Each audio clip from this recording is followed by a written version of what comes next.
Is it live? Hello, everyone. We are finally live. Sorry about the technical difficulties. And yes, as you guessed, we are missing someone here, and we did decide to just start without him. There are several of those someones, but it is okay. Okay, you go. Take your. That's the way to start it off. Start it off. I'm gonna get you a go. So if you hadn't noticed, your brother in Christ was kind enough to make us all screaming goats for this, and so much appreciated. They do eat the Quran, and that is very symbolic of what we're celebrating today, which is the Quran's 100th birthday. It's kind of funny because it's the Cairo Quran's 1924 version or 1924 edition's 100th birthday. Now, there have been revisions since, so it's still not quite 100 years old. But if we go with that, we want to celebrate. Let's celebrate. So today we're celebrating the Quran, and just like for Christmas, sometimes, you have Advent candles to recognize the shepherds and the wise men. Today we're going to make some of our own candles to recognize what Islam has brought into the world and why we reject the Quran. And so, as you can see, this Quran is probably a little bit more beat up than the ones you have at home, but you're welcome to join us if you'd like. And so the reason that I reject Islam, first and foremost, to start it off, I'm going to go ahead and make this into a nice little square. And my reason is because Islam is false. And that's a pretty good reason to reject it. So while the Quran claims to be the words of Allah, it also disproves itself. We see that even in the sense that the Quran says if it were from any other than Allah, it would contain within it much contradiction. I'm sure we're going to be going over what some of those are tonight with my lovely guests and some more to join. But we are going to go ahead and roll these up. I don't know if you can see what I'm doing, into nice little candles. And then I'm going to go ahead and start decorating a cake to put them in. So I'm going to just go ahead and bend that end so that it sticks in real nicely. And there's my candle. So yeah, if it were from any other than Allah, it would contain within it much contradiction. It does. It calls Jesus the word of Allah and the spirit from him, and yet it rejects his deity and Jesus gets his head. So all right. People complaining about the audio. I'm going to put these headphones. Is our audio off, guys? Sorry, I did not scroll down in the comments. That's the first thing you're supposed to do when you have a microphone sitting. Sound is wiggling or unstable. Wiggling. Wiggling mean. Wiggling. That's why I wanted to plug in. I have my. All right. Well, hopefully David will be able to clarify what wiggling is. It's going in and out. It says we can hear, but slightly MH. I don't know why that is. Let me try to turn off the background noise canceling, just in case it's echo cancellation and the mic reduce background noise, just in case it's those that are messing it up. Is this better or is this worse? I'm gonna automatically adjust mic volume. Does this seem better or worse? Mike Winger Check. is not here, sadly. He was invited. It's It's clearer but quieter. You're saying better, just low. Is there a way to turn it up? Is it this one picking up or that one picking up? I can turn it up manually on Wait, you're not picking up StreamYard. from two audio sources. That's what you're thinking, right? I'm just thinking maybe it's the one on the camera. Okay. Hey, Derek. Sounds good. Sound is good. Sounds Hey, good? Sounds good. Awesome. Here, tap on this thing. Yeah, it's just low. Well, Yeah. I can turn it up on No, StreamYard. Tap on both those things and see if, make sure it's not. Tap the mic. Tap that mic. No, it It's sounds like not sounds picking up like on that. Okay, is this too loud? Testing. Is No, this just tap too on the loud? mic. Tap the mic. make Okay, sure it's not picking. I was just making sure it wasn't. No, actually it's picking up. Is I'll this go tap on too loud? Because I turned it up the whole way on StreamYard itself. Let me know. Give that a shot. Testing. Did I break it? Okay. Yeah, I mean, there'll be a couple seconds of lag from when you're seeing it to when you hear it. People seem to be saying that it's better. Some people said Level is good. Not loud at all, just far away. Sounds great. No, it is fine. We can hear the taps. It's fine, leave it alone. Okay. Okay. Thank you Okay, guys I for won't your touch it input. Hopefully you guys heard my reason. But just to reiterate, Islam is false. That's why I reject it. It says itself that it's not from Allah. It contains contradictions and worse. And it says that Jesus Christ is the word of Allah and the spirit from him. So, but it denies his deity. So that's why I reject Islam. All right. So I'm going to tear a page out here. You can say I'm abrogating this page of the Quran. So I'm going to give my first reason of many, no doubt, as abrogation. The Quran declares that Allah does not cause a verse to be forgotten or be abrogated, except that he brings one similar to or better than it. The idea of abrogation to begin with is pretty interesting, that Allah would change his mind over time. But the verse itself really reveals what's going on here. Cause to be forgotten or abrogate, two different things. Something better or similar. Could it be any more obvious that the author of this is saying, yeah, I don't remember exactly what I said before, so I might say something different, I might say something similar, but don't worry, that's part of Allah's plan. So abrogation, my first reason. Well, one of my reasons was that the most important surah of the entire Quran, which is this one right here, Surah Al-Fatiha, Muawiyah didn't know how it was supposed to be recited until apparently he went to Mecca and Medina, according to his own account. So this was supposed to be something that every single Muslim says 17 times a day, says constantly, and yet somehow, like, he didn't know how to say it right until he visited that place. So that really sounds like a big old fat bit of fabrication, or people were saying things in different ways because Muhammad said things in different ways his entire life until he died and didn't even have the most fundamental aspects of the religion settled when he died. And it all had to be papered over and made look nice and plastered over and fancied up, and the bits that didn't fit get chopped off and other things massaged in one way or another. And I have two because I'm going to roll one, but this one, we don't want to lose Surah Al-Fatiha. So I am here to preserve it better, right here in these preserves, so that it does not get changed again, since evidently it had been changed already. So I will go with the fact the Quran claims that the moon was split, but yet there's no historical evidence that it ever occurred. But this is supposed to be testimony to Muhammad's prophethood. It obviously seems to be a lack thereof. Reason why I reject the Quran is false because it contradicts the Bible. And there's a great scripture that proves and shows that. 2 Timothy 3:16, which says, all scripture is God-breathed and profitable for teaching, for reproof, for correction, for training in righteousness. The Bible is theanustos. That's the Greek word, theanustos. Sometimes you'll see it maybe in the NIV translated as inspired, but it's literally God-breathed, meaning it is what God put into it. And so, since you have that and it's enough, the man of God may be equipped with Scripture. It is what the man of God and the woman of God need. The Quran is not what they need. So I reject the Quran because it contradicts the sufficiency of Scripture. 2 Timothy 3:16. What are we doing now? Why'd you hand me the Quran? Yes. We're doing Take Quranigami a candle candles. there, make a candle. So I just roll it up? Yeah. Okay. I did mine like hers because I was paying attention.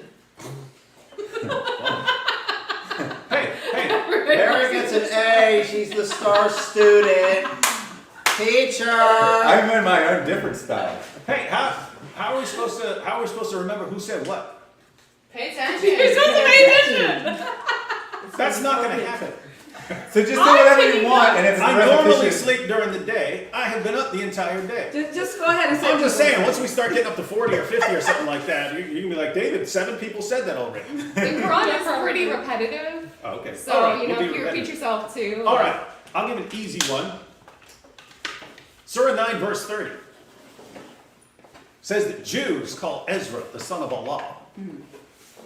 And this is the explanation and the justification for why they have to be subjugated, as per the verse before it, Surah 9, verse 29. What's amazing is they don't get this. The other day on Twitter I posted, hey, fun fact, Muslims actually worship Ezra and call him the son of God. And Muslims start flipping out going, what, that's not true, prove it, prove that we do that. It's like, how do you not get this? How do you not get this? The things that you're saying, what, we don't do that, prove that we do, are the exact same things every Jew in the history of humanity would say. What are you talking about? We don't do that. And you say, yes, you do, because it says it right here. But anyone can do that. Anyone can make up anything. So the Quran makes things up about entire groups of people to justify subjugating them, even though the things are completely untrue. And that makes it canon. Thank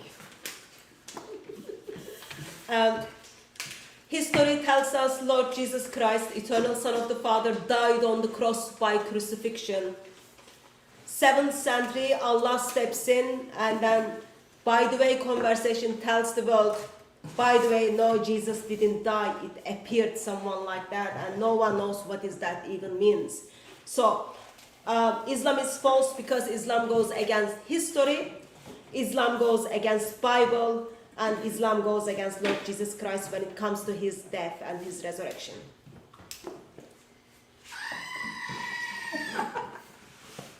That means amen. Well, I'm going to be the voice off screen.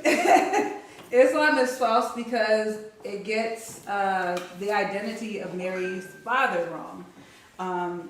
Based on their timeline, Mary is a 1400-year-old virgin, and she is the sister of Moses, and yeah, it's wrong.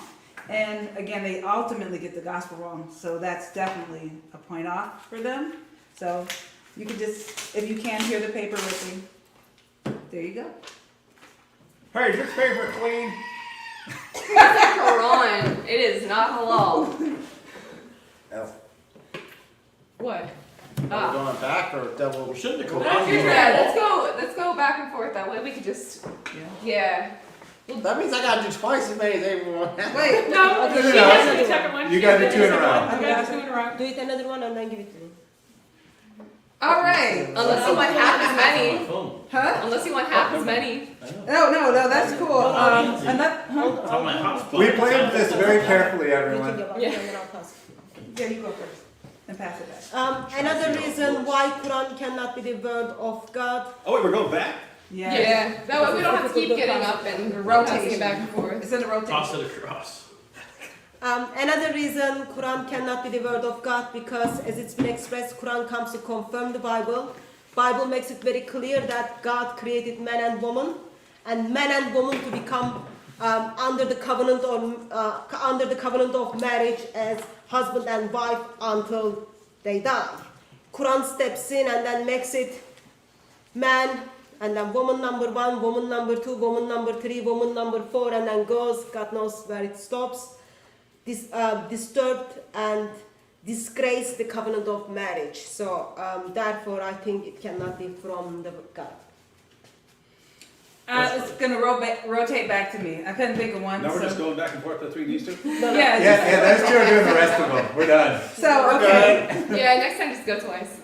Yes, but I And then hand it couldn't back think to of one Hatun for at her the third time. I one. couldn't think of one off my head. So So she can have time. off of what she said, the Quran allows the prostitution, and in Surah 424, I believe, and so basically, if pimping is not easy, but Allah said it's possible.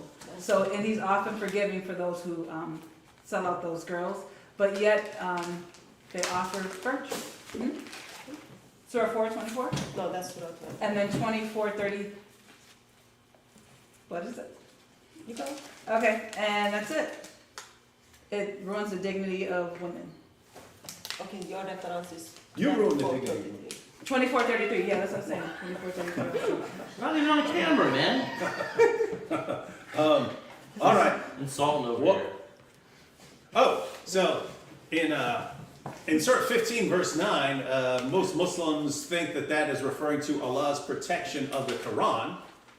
And yet, we open the Hadith and we read in Sunan Ibn Majah, 1944, that there were verses of the Quran, multiple verses, and actually that only talks about the verse of stoning, the verse of breastfeeding adults.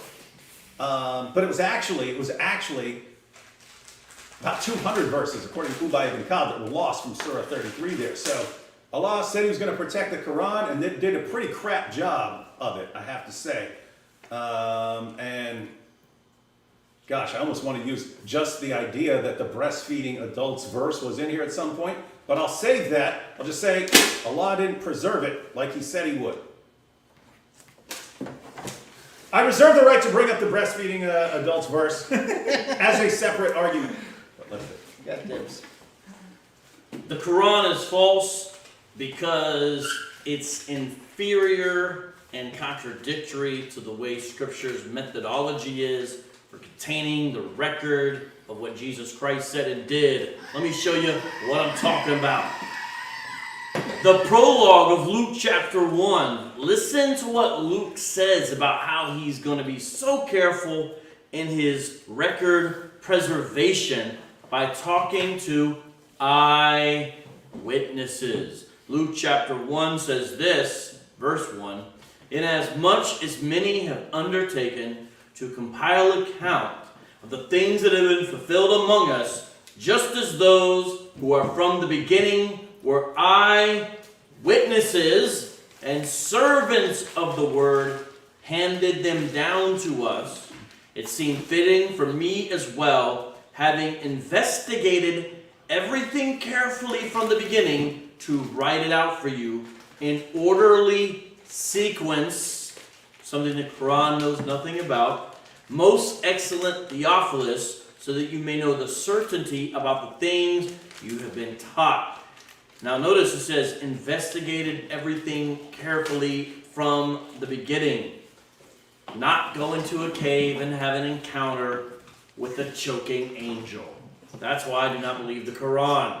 The prologue shows it's false.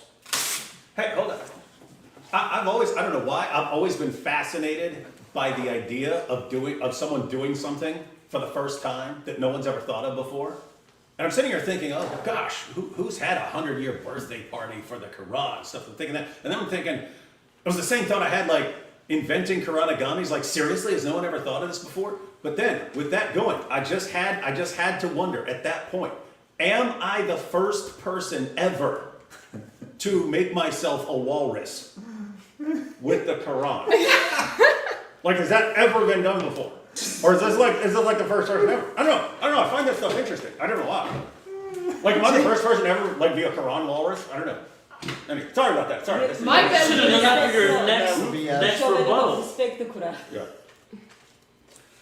I would have to go with Quran. For my next reason, it'd be Quran 98:6, where it dehumanizes Christians, Jews, and polytheists, calling them the worst of creatures. For those keeping track, that would be worse than pigs or black dogs. Well, Jay Apologist couldn't be here, but he's done an enormous amount of work on specifically the fact that the Quran is not preserved. And so, to honor all of the work that he's done, I have gone through the video of his choice and have picked out some of the funniest and most intriguing of the issues with the Quran as we have it now. And of course, the Quran says that if it were not from Allah, it would have much contradiction in it. So apparently Allah can sometimes contradict himself and sometimes make no sense, but if he did a whole lot, that would be a problem. But I would think that maybe you can interpret that as like a real definitive contradiction instead of like many possible contradictions. And one big contradiction is in the various ways that 1181 is recited, because there are two traditions that are very well attested from the very beginning, that when Lot flees Sodom, either his wife is left behind and is not allowed to come with him, or else must come with him, but does not look back. And it depends on the grammatical case of wife and accept your wife, which is a clear contradiction because she can't be with them and turning back, but also left behind at the same time. You can't, these are not complementary ideas the way some Muslims will claim. They are flat contradictions and they are equally well attested. There's no way to tell what it originally said. No one has any idea apart from going to the biblical scriptures and using that to edit the Quran, which is apparently what happened, which is why in Hafs we get her coming along with them and then looking back. Oh, but you're wrong, Mary, because they're all the Quran. All the versions are equally valid Quran. They are all true at the same time. And There's only one Quran. Yeah. What are you talking Yeah, there's about? only one Quran, but there's many different ways to read it. And And all of those sometimes- readings are completely valid Qurans. And they're the same And dot, they're letter, sound. exactly the same, except where they're different. Yeah. But wherever they're different, both versions are in the heavenly tablet. Is that So the in the Samsung or heavenly Apple? tablet, at the same time, she both got left behind and went with them and looked back. She spawned a second identical one of herself so that both could be true. There we go. Maybe there's just some quantum uncertainty there. All right, so we got David over there. Hey, hold up. No, seriously, that's a good idea. Like instead of Schrodinger's cat, Oh, have like yeah. Lot's wife, but make a similar argument about There it. we go. And you need to make the argument in order to believe in the perfect preservation of the Quran. Okay? You could have you had Schrodinger in the boom boom Oh, in room the yet? boom boom room. You could do the boom boom room and then talk about, so just like how I revealed that, she So died. Schroeder have a dog, Hey, so and he- I would like to kill him. He could hook the detonator up to. So it would and would not Yeah, explode. and then you don't know what's. Yeah, you don't know. Anyway. Is she behind her? Is she looking back? Is she behind her looking back? Anyway, as I was saying, we got David over there talking about innovation, something no one's ever done before. We're talking about the 100th anniversary of the Quran. Both reflective of something we see very common in Islam called bid'ah, which means innovation. It's supposed to be forbidden, but when we look at the history of Islam, Islam is in fact nothing but innovation. You look at the Quran, you get one version of what Islam is. You look at the biography of Ibn Ishaq, originally written as state propaganda to try to clear up the story, you get a completely different picture. But that book is rejected by most Muslims today because that picture is unacceptable. You go to the Hadith, which are written after, or at least compiled after, and you get yet another picture. But that still is not the picture that most Muslims believe in. In fact, you have to go to Sirah literature, biographies of Muhammad, not early ones, later the better. Later the better. In fact, if it's written in the 20th century, 21st century, hey, that's the perfect source. Sealed Decker is the best Hadith, is the best Sirah literature. So it's just constant innovation. And why are they innovating? Well, because they're talking to Christians. And they're seeing that Christians are following the perfect man Jesus. Well, they have a vastly inferior prophet, so they have to keep changing who their prophet is. Islam is nothing but bid'ah. You said vastly inferior for a second. I thought you said Vaseline inferior, and I was thinking, what is Vaseline inferior? What the heck is he talking about? And then I had to think what you actually said that would make sense, and then I realized you said vastly. He You are very was tired. he was in prison for 5 years. What the heck? Oh, God. You hear this? So I will do, since I'm on the edge, and I guess we're doing two on the edges, I will do part 1 and part 2. So one of the reasons that we know, even just from the Quran alone, that Muhammad was a false prophet and we should reject him, is the Quran, Surah 69, 44 through 47, which says, "And if he, i.e. Muhammad, made up about us some false sayings, we would have seized him by our right hand, then we would have cut from him the aorta. And there is no one of you who could prevent us from him."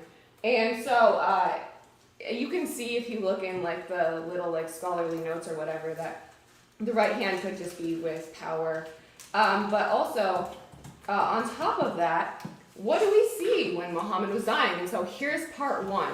So part 1, one reason, is because in Sahih al-Bukhari, 4,400 28, we see, narrated Aisha, the prophet in his ailment in which he died used to say, "Oh Aisha, I still feel a pain caused by the food I ate at Khaybar, and at this time I feel as if my aorta is being cut from that poison." Now I don't know about you guys, but I don't really think poison causes cutting of the aorta. It's not a really common symptom, so there seems to be a little bit more going on there. So part 2. Another false prophecy that we see is, so there's 1, and 2, a prophecy that Muhammad gave, we see in Sahih Muslim 2047b, amongst many other Islamic sources. He who ate 7 ajwa dates in the morning, poison and magic will not harm him on that day. And yet we see that Muhammad did actually eat dates, and yeah, in that case, he still somehow died from poisoning. So something doesn't line up. Maybe you forgot to eat the dates. Maybe he should have washed it down with camel urine. All right, I'm back up already. You've heard a couple people mention Surah 482. If this was from any other than Allah, in it there would be much contradiction. I'll probably talk about one of my favorite contradictions later if someone doesn't grab that first, but for now I just want to stick to the verse itself. This establishes a principle. Logically speaking, it's a conditional statement. If something, then something. A conditional statement is false if the condition can be true and the conclusion be false at the same time. So in other words, for it to be a valid statement, it would have to be true that everything, without contradiction, is from Allah. Problem is, most human books, at least ones that are sufficiently short, are without contradiction. People actually don't contradict themselves constantly. It's not a very strong principle by any means. So we have to conclude either that the Quran is false in its claim, or in this claim, which then makes it false because it contains at least one false claim, or that all kinds of things are in fact the word of Allah. So the Quran, if the entire principle of abrogation is completely ridiculous and only came about because Muhammad was sitting there like trying frantically to supposedly remember whatever Jibreel said and then would sometimes forget it. And apparently Jibreel got mad at him because he was trying to mumble under his breath as it was being revealed. So Allah reassured him that it's okay if you're forgetting stuff, I'll give you something better. But that should not apply to things that happened after Muhammad died. And it was after Muhammad died that the goat broke in and ate the Quran, which makes the Quran uniquely the only religious text ever edited by a goat. Is the focus like that? And if we are going to have a holy book, I do not believe that goat editing should be a part of its transmission.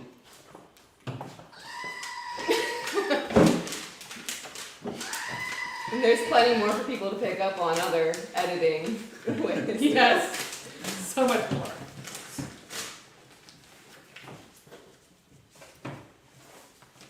So I would have to go with the divorce of prepubescent girls, which is in Quran 65:4.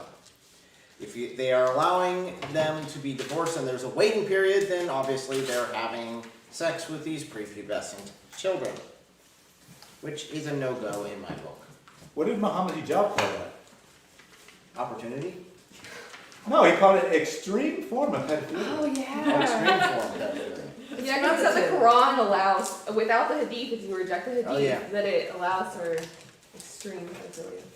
Whereas with the Hadith, I think he said severe. that was severe. Oh, yeah, That's right. Severe Severe. type of pedophilia.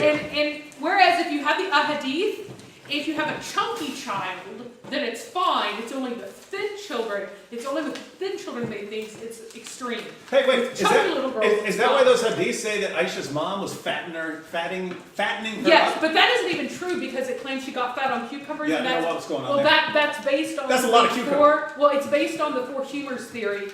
cucumbers are wet and cold, so they should make you fat. So it was made up on later times by people who want to claim that this principle was in force then when it wasn't. Because Aisha herself said she was so thin that nobody knew that the camel left without her because she was very thin. So she can't be both chunky and thin. She was actually very thin and small. Schrodinger's Aisha. Actually, you guys hear Derek? He gave a really funny answer. He said, what did Muhammad Hijab call it? He said opportunity. It's awful but accurate. It's kind of a funny answer. No one really gave him credit for that. All right. Reason why the Quran is false Wife material. is it's directly it falls in line directly with something that is described in Galatians 1 as anathema. The Quran literally is anathema. By its own origin story of how it came to be, when you read Galatians 1, 6 through 10, which I will now do, the Quran is anathema, which means accursed, and therefore the messenger.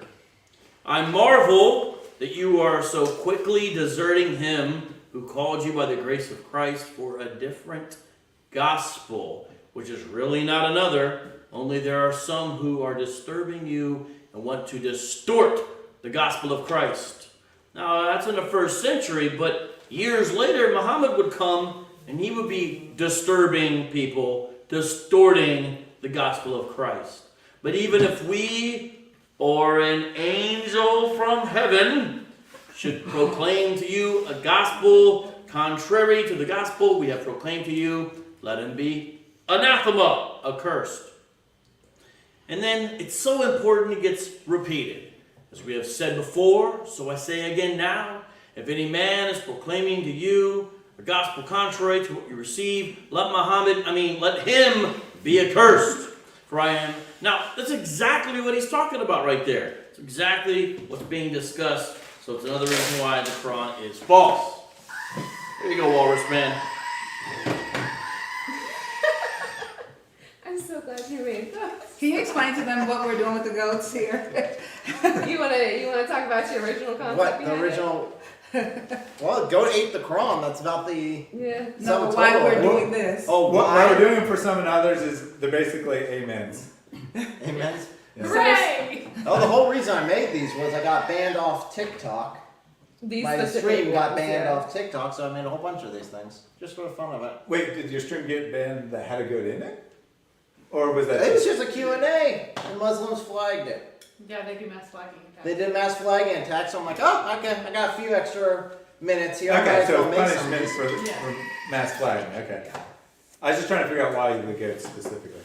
Because they're cool. Well, yeah. I Because mean, he made one for David and then it took off. He was So- punished for making trouble in the land. Oh, that was funny because that all started with me just saying, hey, send me a goat. Yeah, for When you go for Christmas. Christmas, like, I got an idea. All right, and speaking of breastfeeding adults, all right, so you have the Quran. We talked about Allah not being able to protect the Quran as he supposedly promised in Surah 15, verse 9. But let's just consider the lack of preservation a separate problem. Let's talk about the eternal Quran. The eternal Quran. According to the eternal Quran, if a woman that you're married to, gentlemen, if you're married to a woman and she has to be around another man, a grown man, when you're gone, and you're worried, oh no, what if they're going to be attracted to each other? The eternal Quran, it's no longer in this Quran, a sheep ain't the only copy, or goat, depending on the source. But in the eternal Quran, it's still there. That if you're worried about your wife being attracted to another man, possibly doing something with him while you're gone, the woman, your wife, needs to breastfeed the man 10 times. Needs to breastfeed him 10 times. And that way, he'll feel like her son, and they won't be sexually attracted to each other. But Allah made you start to fight because He was. That's your patient. next one. See, I led you right into it. That's it. The eternal Quran says 10 and 5, right? No, because Allah was merciful. Allah made it to 5. Yeah, but those are both Quran, so they're both in the eternal Yeah. Quran, right? Both of them shows Allah merciful. Well, him being merciful, I guess, would depend on who the woman was, right? Yeah. Of course. Yeah. Ah. Really? Who said amen? One of the reasons Quran is false is because I think it You was. just had the reason right there. No, I was just correcting you because you were accusing Allah of being merciless. You'll have time. You'll be back in a minute. Go ahead, give it. I'm just saying, the 5 and 10 in the eternal Quran, that's a problem, right? Allah's eternal speech, which he says contains no significant discrepancies and so on. That's another eternal one. Oh, sorry. Somebody in the Five live is not a chat. big number. Somebody in the live chat says eternal. Eternal. Yeah, Yeah.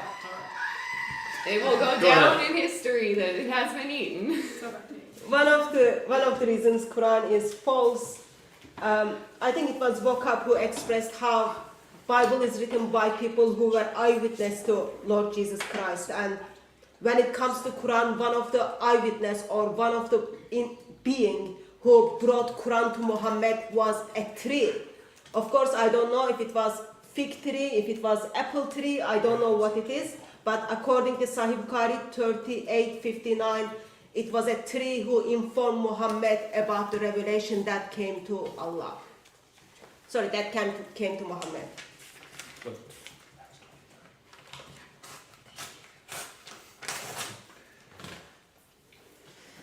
Hello again. One of the most obvious contradictions in the Quran is Surah 44:58. Let me get that for you in a second. Let me see if I got it. It says, "Verily we have made this Quran easy in the tongue in order that they may give heed." So it's easy to understand, well, clear, and so we don't understand the Quran. Allah knows best when it comes to the most difficult verses in the Quran. So that's a contradiction. And then if you memorize the original Quran, Allah gives you something else that he'll cause you to forget it. So these are just a bunch of contradictions. The other contradiction is, what is the one sin that Allah will not forgive? Sure. Shirk, baby, shirk. Anyway, so Allah shirk. So with that, the children of Israel, according to the Quran, worship the golden calf. Did not Allah forgive them? Oh, He did. interesting. So Did That's you one grab I two? haven't thought about Did you before. grab 2 You need pages? 2 pages. Yeah. 2 pages. Oh, Yeah. dose. Oh, Yeah. You get 2 reasons. Don't be slacking. Amateur, Oh. amateur. yoink.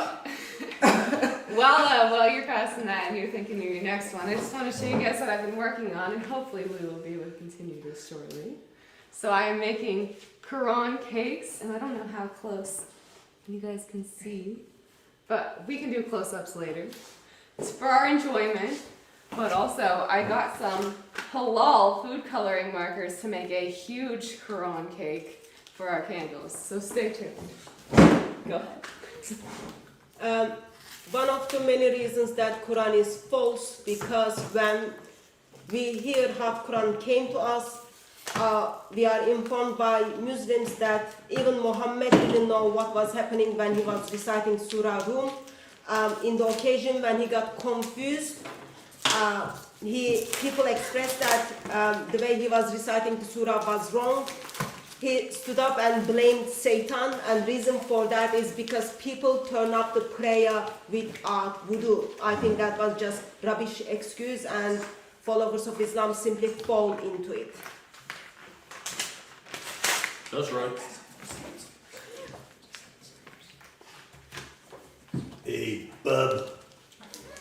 Sorry, Deadpool and Wolverine's coming out. I see. I think Wolverine. It's all Wolverine. Who am I? No, what you should have did is read it the whole time like that, and when you're done, go, no, sit. There you go. That's more from the comics, though. Hey, anyone talked about Alexander? Nope, not yet. No? No, not That's like yet. the obvious one. I- And there's like 17 different problems just from that passage. But I'll start with the obvious. According to Surah 18, verse 86, Dhul Qarnayn, obviously Alexander the Great, because the entire story is taken from the Alexander romance. But Alexander the Great traveled so far west, he actually found the place where the sun sets. Where does the sun set? The sun sets in a pool of muddy water. And you can say, no, what it actually means is it's reflecting off a pool. Wrong, wrong. Muhammad himself said in Sunan Abu Dawud that the sun sets in a muddy pool. He wasn't even talking about Surah 18 verse 8. He was just telling his companions where the sun sets. Sun sets in a muddy pool, according to the Quran. And guess what? It doesn't. Liar. Are Thank you for the clarification. Next reason why the Quran is false is because Muhammad can't outdo the Son of God. Now, specifically, I'm going to Hebrews chapter 1. If you look at Hebrews chapter 1, it basically gives the whole Old Testament situation in a quick survey, little nutshell. And here's what it says. I'm going to read it, and then it brings in Jesus as the climax of that, superior and surpassing all those who came before, and includes being superior and surpassing all those who would come after, because they will not match not only his character and wisdom and power, but his sheer ontological value as the Son of God, not merely a creature. Here's what it says, Hebrews 1:1.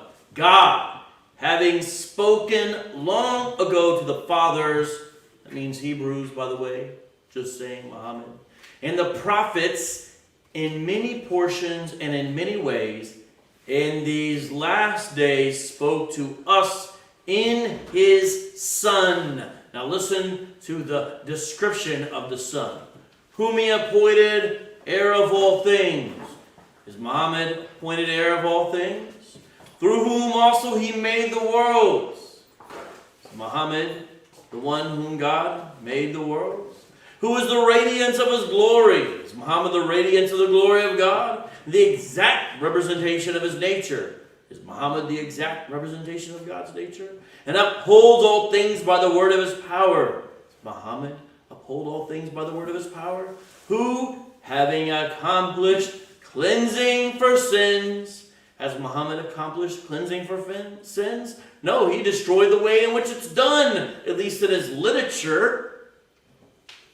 Follow? Sat down at the right hand of the Majesty on high. Did Muhammad sit down at the right hand of the Majesty on high?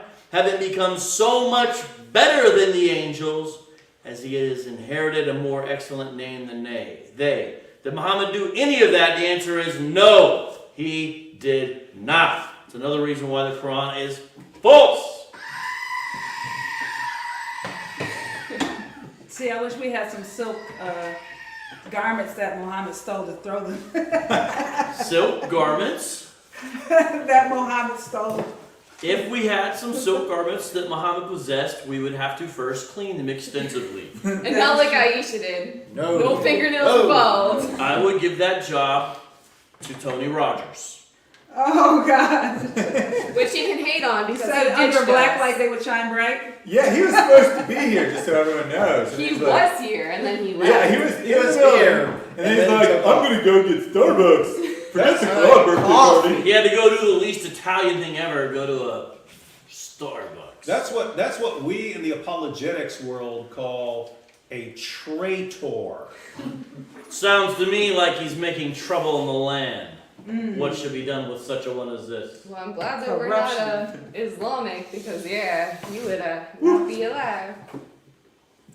Okay, so next one for me is Quran 23:6. It endorses and allows for sex slavery, bestiality, incest, necrophilia, and basically any other aphilia you could desire. That's what I'm talking about, said every Dawa guy ever. Yes. But don't you understand that men have needs? So Allah What just needs? God by knowing that men have needs. Allah made us like this. Oh my goodness, they always say that. Always. Oh, I've got a good reason based on what you said. So my next reason, everybody's been talking about how the Quran contradicts the gospel, and the fact that Muhammad uses the word for gospel, which is translated as good news typically in the Quran, and he talks about bringing good news of a painful torment, which just kills me every time I read it. He's like, and I bring good news of a painful torment. It's like, you don't understand what good news is, dude. You don't even understand what it is in like the generic sense, much less the good news. So Muhammad's butchery of the word gospel in the Bible, or in the Quran, stealing a word from the Bible and then butchering it. There you go. Yeah, a lot of words don't even have meanings. As you guys can tell if you ask like Muslims, like, what does Messiah mean? It's interesting. Well, in Arabic it means something different. What is that different? Every word means whatever you want when you're reading in Arabic. Alright, so David mentioned Dhul Qarnayn. He said there's 17 problems with that story. Maybe Don't be stealing my story. Maybe we'll Surah 18 is off limits. It's mine. No. I was already planning on talking about American If attacks. Muhammad can steal stories, so can he. So he mentioned there's many problems with the content of the story. I'm not going to mention any of the content of the story. I'm in fact going to talk about what the Islamic sources, not Jews or Christians or other critics of Islam, but what the Islamic sources tell us about this story. It appears that some men came to Muhammad to give him a test to see whether he was a true prophet or not. They asked him 3 questions, one of which leads to the story of Dhul Qarnayn, about a traveler that went to the ends of the earth. And he comes up with the story of Alexander the Great, Dhul Qarnayn, after asking around for a while. Unfortunately, he forgot to say, he said, I will tell you the answer tomorrow. But he forgot to say inshallah, apparently, even though that had never been commanded by Allah before. And thus, Allah, I almost said Muhammad, but you can forgive me for, you can forgive me for confusing the two. Allah decided to leave his best prophet without an answer, embarrassed at this prophetess for an extended period of time because he forgot to say the magic word. And this story is indicative of what we find often in either Hadith collections or tafsirs, which try to explain the verses. We hear these stories that reveal what's really going on. It's like, how could people read these stories and not see how freaking obvious it is that this is just a guy making stuff up? He's asked this question, he's like, and then he asks a bunch of his friends, no one knows the answer, so he can't reveal it until he finds someone who can give him the answer. But even when he gets the answer, he still doesn't have all the details, so he has to say, only Allah knows the answer. Or few people know, but Allah knows. Interesting that Allah wouldn't tell him. Yeah, a few people do know, but just not him. That's right. Right. Because a lot of stories tell him. So, some more reasons would be, one, unlike Muslims that claim Christians pray to a man and don't recognize that Jesus Christ is God and we're praying to God, Muslims are actually commanded to pray to a man, that man being Muhammad. So while lots of Muslims will claim this is not true, we see in Sahih al-Bukhari 831, narrated, I'm not going to try to pronounce that, Abdullah said, whenever we prayed behind the Prophet, we used to recite in sitting, peace be on Gabriel, Michael, peace be on so-and-so. Once Allah's apostle looked back at us and said, Allah himself is this is kind of tiny, salam, peace, and if any one of you prays, then he should say, all the compliments, prayers, and good things are due to Allah. Peace be on you, O Prophet, and Allah's mercy and blessings be on you. Peace be on us and on the true pious slaves of Allah. So while in prayer, Muhammad is commanding them to say, peace be on you. If I'm praying for, as I think this is an example you give a lot, if I'm praying for my grandma, I'm going to say, God, please give my grandma peace, not peace be on you, oh grandma. That's a little concerning. So that is one reason. And we also see this in many other places as well. So we see this in Sunan Ibn Majah 1385, where we see Muhammad commanding intercession through him in prayer. So essentially he commands someone to say, oh Muhammad, in the middle of the prayer, O Muhammad, I have turned to my Lord by virtue of your intercession concerning this need of mine, so that it may be met. O Allah, accept his intercession concerning me. That's concerning. We also see in Reliance of the Traveler, lots of places that this is from, that this is even commanded after Muhammad's death, that people are still commanded to pray to Muhammad for intercession. So, big concerns. Now, something David said earlier, from number 2, is going to be that women are insufficient, but not because of anything that they did on their own necessarily. You know, some of it maybe, but because they're deficient in religion, because of a way that Allah made them. Now, this is not just like some sin nature type of thing, but this is in fact the way that that Allah has made them. So he chose how to make them and still made them deficient. That seems like he instead is deficient. Strange that the perfect God creator of the universe would be deficient. Such a shame. All right, so earlier. He isn't. Well, you know, isn't the creator of the universe? Right, That right. is, yeah. Yeah. Allah, who's supposedly the creator of the universe, is deficient. All right. So earlier I said maybe I'd have a chance to talk about my favorite contradiction in the Quran. There are a handful of what I would consider true contradictions that there's no real answer to.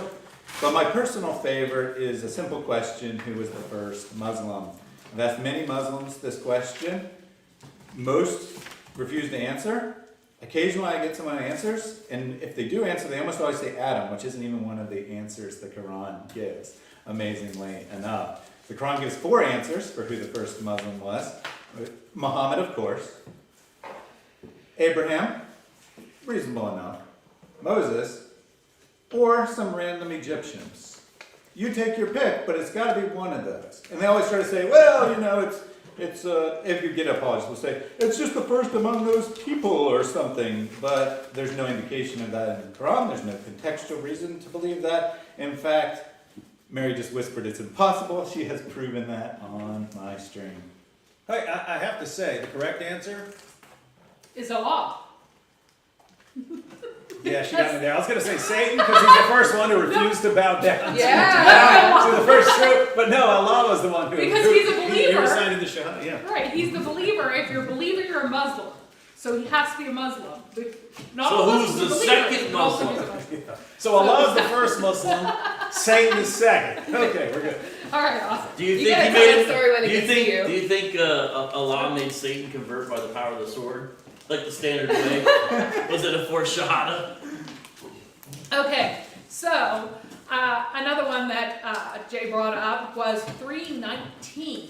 Now, our current version in the house, and that everyone believes is like what it always said was, surely the religion with Allah is Islam. However, Ibn Masud, he said that it read, surely the religion with Allah is Al-Hanafiya. And it's not just Ibn Masud. Many people were reciting this. In fact, another reciter of Asim. So Hafs learned the Quran from Asim, supposedly. But Hafs is a known liar, guys. You're taking your Quran from a known liar and a thief. But another reciter, who is not a known liar and thief, who was a reciter from Asim, same teacher, he said the correct reading is not only surely the religion with Allah is Al-Hanafiya, he also added the line, not Judaism or Christianity or Zoroastrianism, which is extra funny because I don't think that Muhammad even knew that word in Arabic. Therefore, Allah didn't know that word. But that is another reason. It just shows how many little alterations could be made to the Quran, and Allah didn't care. Like, He didn't do anything about it. It isn't preserved. It is meddled with by powers over and over and over again. So, Allah didn't care about a lot of things. especially not women. Not women, not black folks, no. I think he cares about Oh one thing. man, Muhammad. Yes. You're out twice, sister. I know. You're bad zone. Especially Muhammad's penis. I know. That was primary importance of all. Oh gosh, not the happiness. So what's your You next to So- Mary. Oh, wait, I forgot to tear it. I forgot to tear it. Yeah. Sorry. Mary, hold Sorry. everything up. Hold everything up because I didn't hear it. I'm so sorry. I should have torn it better. Shame on me. My next one comes from Quran 7:158, where it talks about Muhammad being mentioned in the Bible and the Torah, which isn't a thing. Has never been, ever been a thing. Ibn Ishaq says that his big old mole is described clearly in both of them. He's never read it. Mole, mole, mole, mole. It was, they corrupted all the copies in the 8th century, don't you know that? They removed all mentions of Muhammad's mole from all the Bibles, in all languages, in the 8th century. So we got a question from Houston Mueller. He asks, is the true birthday July 10th, or is this just a convenient day for the party? So the Cairo Quran was July 10th, 2024, at least 1924, at least the, Yeah, I think that's The the official, main the one. royal publication date or something. Obviously, it took them more than one day to put it together, but that's the Took them a official. lot more than one day to put it together. I think That's the the- day they that would is the say we official did it. publication day. yeah, but, It's not the publication day. It's in 10 July 1924. It has been officialized as the Hafs Quran for the university. Right. Officialized as the proper term. Yeah, yeah. Okay. The officially. And end of that year, they did editing and then published another Quran for the university for students to use. 1936, they did the second edition, and then last edition was 1985. Because the first edition is identified as 10th of July, I think that's the reason kind of we are talking about it. Seems like we could have a birthday for the Quran every day for some version of the Quran. yeah, seems like there's more than one, wouldn't you say, Hatun? Yeah. The second edition of the perfectly preserved eternal word of Allah. Reason why I reject the Quran is because it preaches or teaches or depicts another Jesus.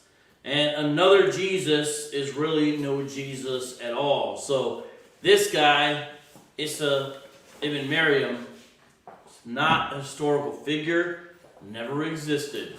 He only existed right here, and then unfortunately in the minds of Muslims. But the Jesus of history is different. The Quran doesn't have Jesus as the eternal Son of God. The Quran has a Jesus whose childhood resembles legends and myths found in Gnostic Gospels. It's one of my later answers or responses, by the way. This Jesus didn't die on a cross. Therefore, he didn't atone for sin. Therefore, he did not resurrect. That's another one of mine later on.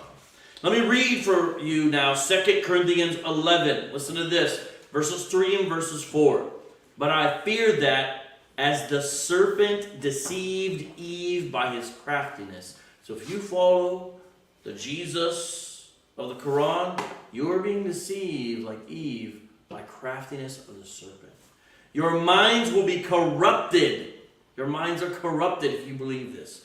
From the simplicity and purity of devotion to Christ. So instead of being a disciple who gets the clarity of the gospel and what the sacrifice of Jesus meant on the cross, it's all clouded and corrupted and confused. Look at verse 4. This is how you get to that state. This is Paul's concern. For if one comes and preaches another Jesus, exactly what Muhammad did, whom we did not preach, and that's why they don't like Paul and the apostles, or you receive a different spirit which you did not receive, that's what Muslims do, unfortunately, or a different gospel which you did not accept, absolutely that's the case, you bear this beautifully, saying that marks you. That's the state you're in because you're believing in another Jesus, which is no Jesus at all. And that's why the Quran is false. 2 Corinthians 11:4.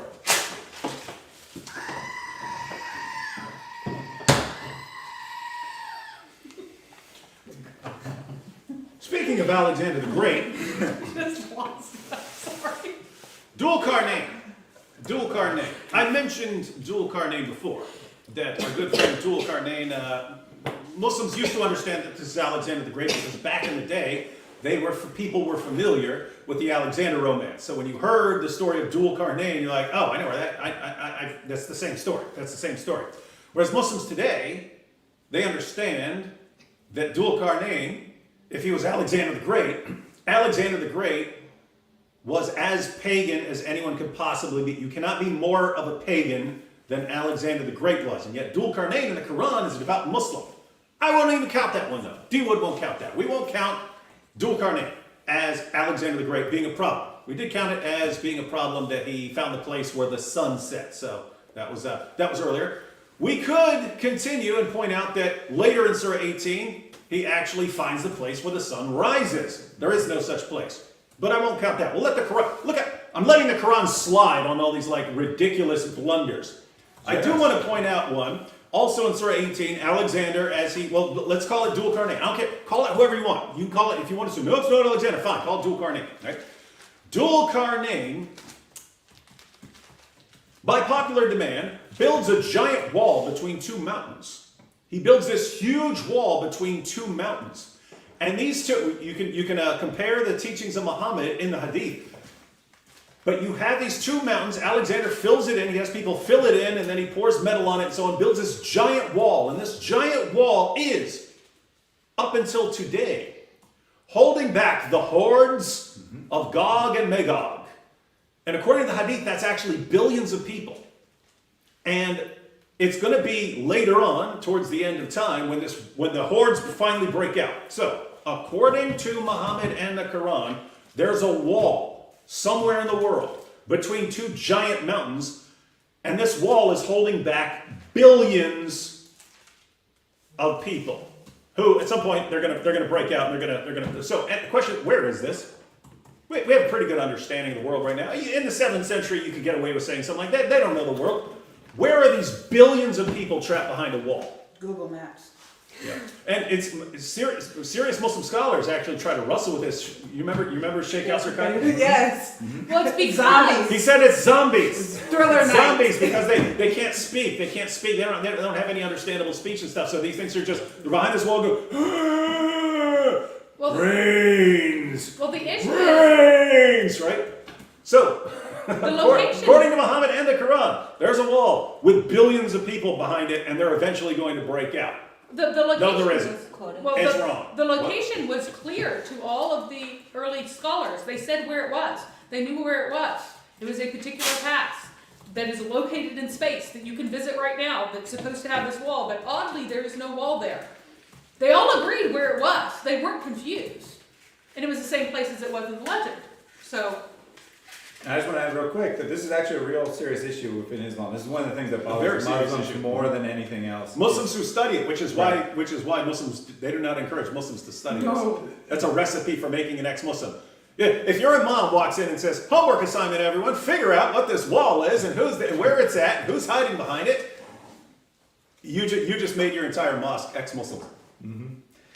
And if you've heard Ali Dawah say, oh, you and your little brain, me and my little brain, we have no idea. It's in reference to this. That's what he actually said too, a little brain, Yeah, he's like, me and my little brain, we can't figure it out. Allah knows best. Well, then why did all of the early scholars know exactly where it was? Because it's in the myth. It's in the legend. That's They knew where it was. Hatun has a correction. Do you mind if I correct You you? can correct me It's all day not long. millions, it's zillions. Oh, and zillions. Okay. It's a zombie apocalypse. One of the reason Quran is false, because Bible makes it very clear what is the criteria for prophethood. Deuteronomy chapter 13, 2 Corinthians chapter 11, and Surah 3 verse 81, Muhammad confirms that. And yet Muhammad ends up in 7th century and introduces a God which is not the God of Bible. So he introduced something called Allah, who is alone, lonely and needy, versus previous scriptures. Bible identifies God as triune God, Father who loves his Son in the power of the Spirit.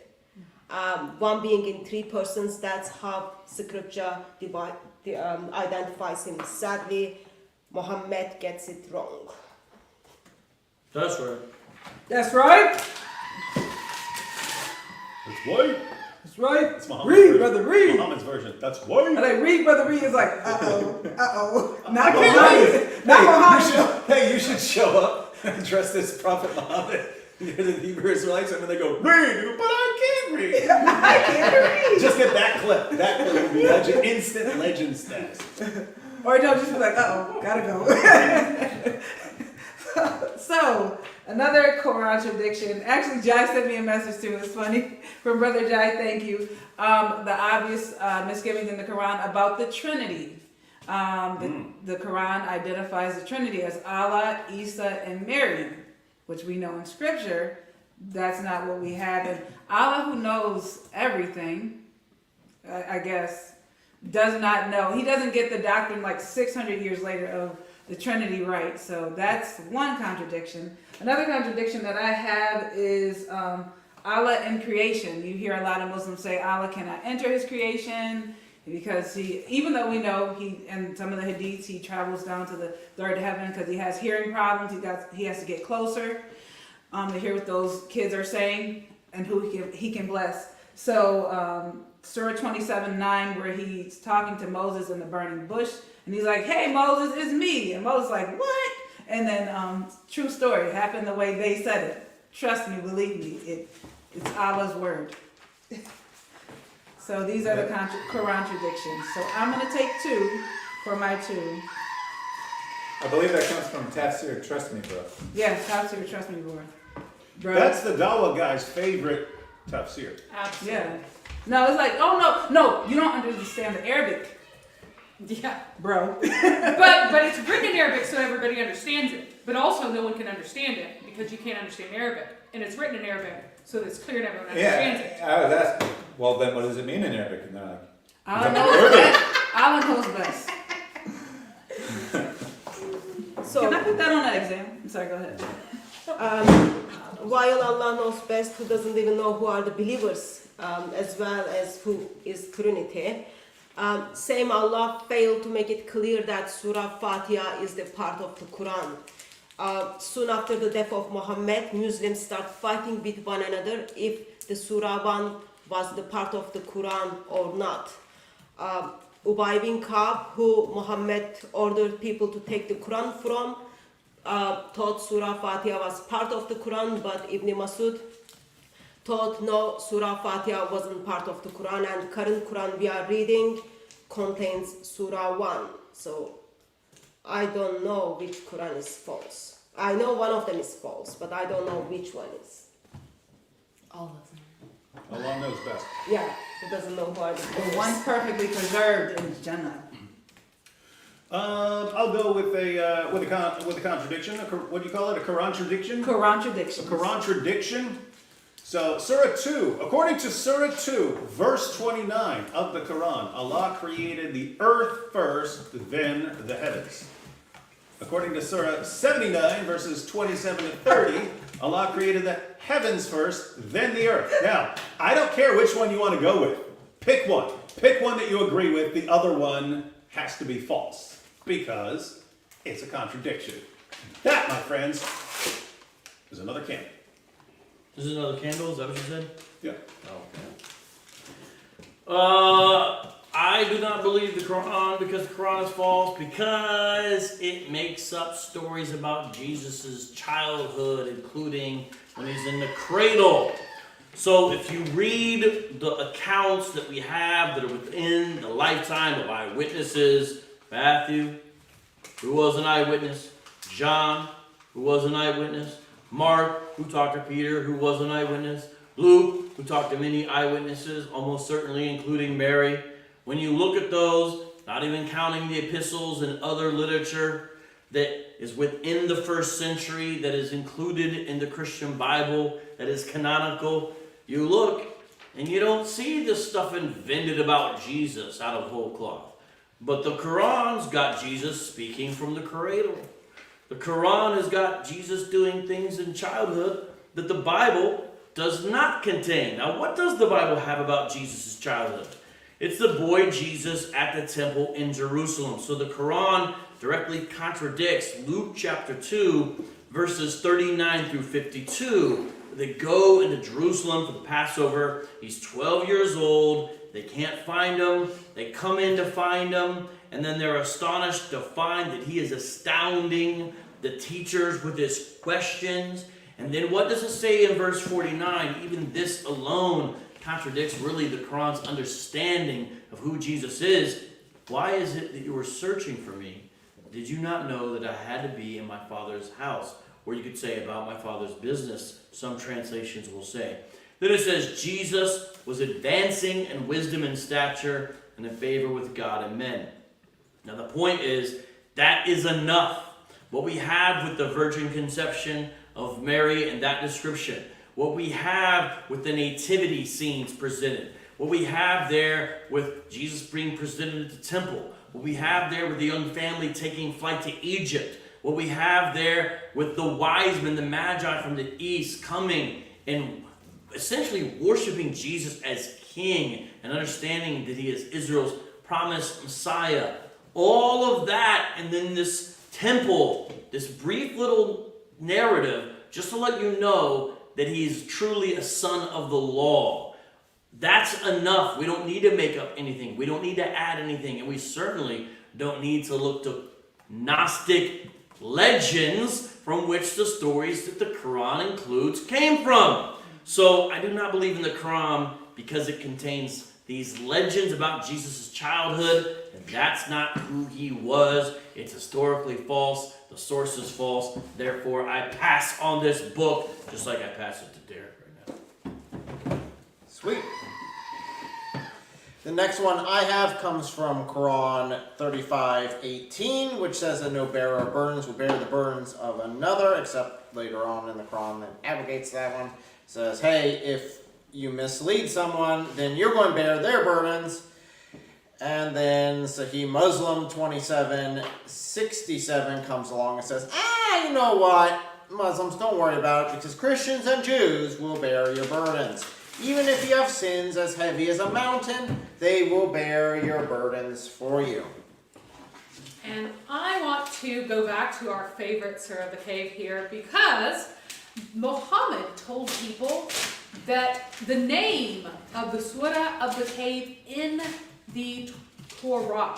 He said that the Surah of the Cave is in the Torah, and its name is the barrier between the hellfire and blah, blah, blah.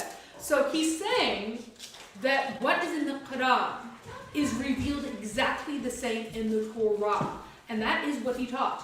He taught that the Quran brought nothing new, that it is true because it has exactly the same things that are in the Injil and the Torah and every other scripture.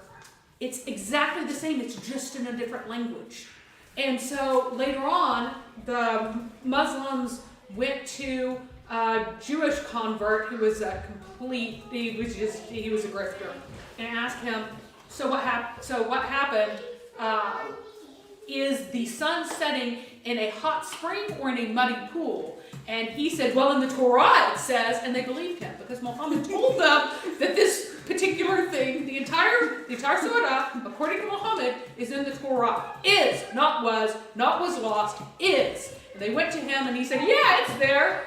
And they believed him because that's what Muhammad taught. Alright, so we've managed to go this whole time without talking about the character, the moral character of Muhammad. That's the example. Huh? That's the example. Yeah. What's wrong with you? Now, if I were to cite some specific things Muhammad did, I would be accused of deriving my religion from the U.S. Constitution. So instead, what I'm going to say is that Jesus says, you'll know them by their fruits. In the Sirah, this isn't me, right? This isn't me talking. In the Sirah, Muhammad is described as an ideal member of society before he becomes a prophet. Said to be honest, has a great reputation, very likable guy, everyone gets along with him, very faithful to his one and only wife, and then as he gets revelation, all those things start to change. Little by little, the things that the Islamic biographies say are the perfect character traits that Muhammad possessed are changed by his revelations. Seems that there was something about those revelations and their source that changed Muhammad. True. So I'm going to take some super chats real quick since we've gotten some. Thank you guys so much for being a part of this live stream. I hope you are learning a lot.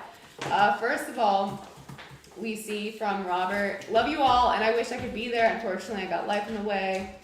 Unfortunately, life got in the way. God bless you all. Jack Ray says, are those Quran cakes on plates on the right? I just got here. Yes, they are. However, one comment on that real quick.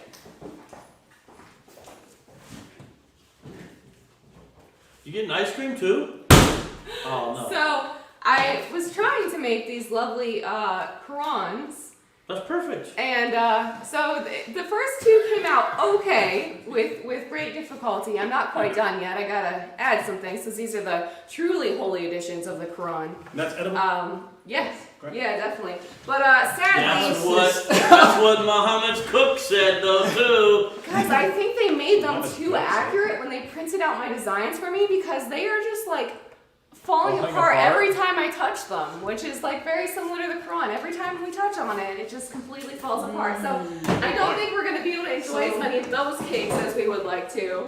So those Qurans are destroyed, and the other culprits are on this side of the table. The problem is they're not in Arabic. It's a Oh, Quran in English. okay. If it said Quran Yeah, it doesn't in matter. Arabic, it would have been indestructible. Hey Hatun, how many Arabic Qurans have you gathered now?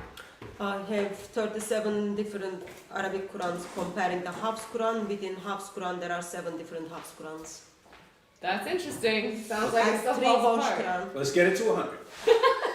But we do have some other Quran cakes that you guys will have specially revealed later. And again, like it's just not working. The Quran just does not work as much You as I see? try.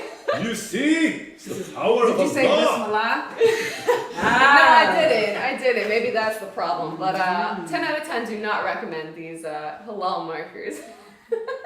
I'll have to freeze the cake. So since I've got some things that we've been talking about on here, I was gonna try to draw some of our little goats on one of these since the markers aren't really working out right and the Qurans aren't really working out right. But some other ways, I'll touch on one other way that the Quran has been abrogated, which clearly can't happen if no one can change or remove anything from the eternal Quran. Do you guys know how the Quran originally came into compilation? It's not until it started getting destroyed because in battle, the Quran, the Battle of Yamama, Your mama jokes?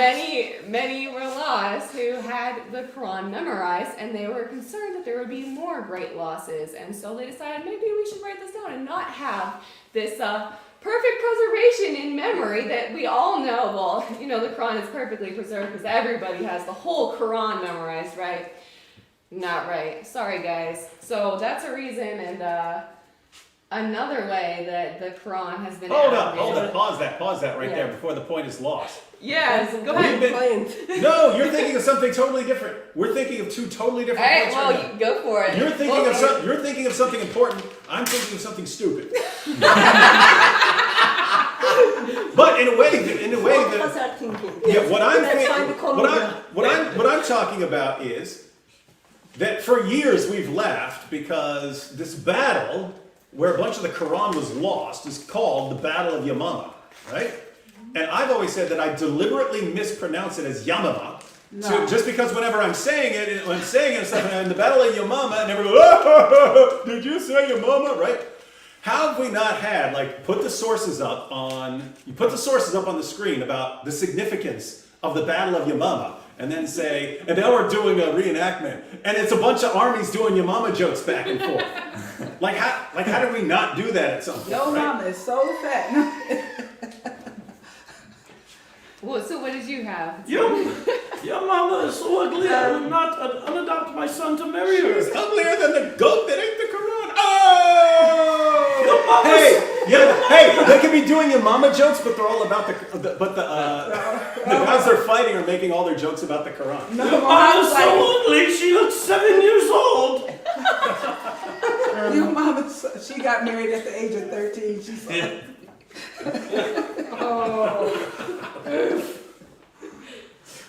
Let's say, Oh, I however got you that one. pronounce it, Yamama, Umama, whatever that is, you express that many people died, therefore they concerned that they are going to lose the Quran, compiled it. I think it's important when we say many, because for them 70 people was many. 70 people, only 70 people who memorized the Quran, its fullness died. And then Muslim world, within 2 years after the death of Muhammad, start shaking. We lost 70 men, now we are losing the Quran. So it's not like 1,000 people at all. 70 people, only 70 people. Like all Muhammad's in lifetime, his one and only job, besides like climbing top of kids stuff, that one and only job was pass the Quran around. That was the one and only job. What he did? Didn't do it. They couldn't do it. But what That- isn't it it's very supposed hard to be, to if you memorize memorize the that poetry. Quran and you were so committed, you were supposed to defeat everybody in battle, like hundreds and thousands and Yeah, that's why they put their best memorizers yeah, in that's front. what I mean. That's what it was To make supposed it to be, according to Allah. If you memorized the Quran well enough and you were a good Muslim, when you went to battle, oh, everybody's dying. Allah lied to Muhammad and said, yeah, you can go beat them in battle, and kind of messed around and found out. So I'm just saying, it's But contradictions. I'm not sure if it is fair to blame Muslims simply they are stupid to believe in Muhammad. Being stupid is not crime, you know. No, they believe Allah. That's the problem. Oh, Shin. The holy Shin. So, and just so you guys know what source I'm referring to as far as the Battle of Imama, I'm referring to Sahih al-Bukhari, book 6, volume 61, Hadith 509. I believe that would be the English. 509. I've since converted over most of my sources to the standard numbers, but that's an older one. But that's casualties were heavy among the Quran, i.e. those who knew the Quran by heart on the day of the Battle of Yamama. And I'm afraid that more heavy casualties may take place among the Quran on other battlefields, whereby a large part of the Quran may be lost. So that's one of the ways that the Quran was abrogated, in addition to others that have been mentioned. However, one that I don't think has been mentioned yet is Allah himself apparently caused it to be forgotten. It seems pretty sketchy to me, this perfectly preserved Quran being forgotten. And so we see this, that it was even forgotten by Muhammad. So it wasn't just that these were, imperfect human beings. Although Muhammad was not perfect either. Which we can get back to that, but I don't have 3 in a row to touch on that. So we see in Quran 87, 6-7, we will make you recite, O Muhammad, and you will not forget except what Allah should will. And indeed, Sorry, I don't want to kind of break your thoughts, but don't you love Allah? Like he's just there to rescue Muhammad every time when he's desperately need help. People come to Muhammad, Allah just steps in like he's cuddling blanket. I am here, Muhammad. What is it you need? Oh, you need to blame someone? Let me take the responsibility. He did the same thing like when people were coming to Muhammad's house. Oh, Muhammad is shy, but Allah is not shy. I think that, I think he's a good friend. Yeah. I think that He's counts a as a bonus wingman. one. I was the best wingman ever. He's a ride or die chick. Okay. Yeah, that was indeed. He's a road dog. He's down. I know. But I think that one is one that we're. Yeah. Yeah. He's like, I'm shy. I was just gonna let her rip it out because she has It one. had to be the next one. It had to be the next one. There's a reason. There's a reason. But so there's tons of sources on the Quran being forgotten. So like I said, Quran 87, 6-7, verse 7 would be the finishing of that would be indeed he knows what is declared and what is hidden. Quran 2:106, Sahih al-Bukhari 5037, Sahih Muslim 788b, Sahih al-Bukhari 5032. So apparently there was a whole lot of forgetting of the Quran. Weird. Hey, you cited the Bukhari version of the Battle of Yamama. Yeah. The Ibn Abi Dawood version, Kitab al-Masahif, where he's actually he writes an entire book about problems with the preservation of the Quran. His version says, many of the passages of the Quran that were sent down were known by those who died on the day of Yamama. Burn. But they were not known by those who survived them, nor were they written down, nor had Abu Bakr, Umar, or Uthman by that time collected the Quran, nor were they found with even one person after them. They're saying these were lost. The original idea of the Quran was that it was supposed to be preserved in memory. When you read in the Muslim sources about them writing things down on a piece of bone or something like that, or flat rocks, or they're not making a book.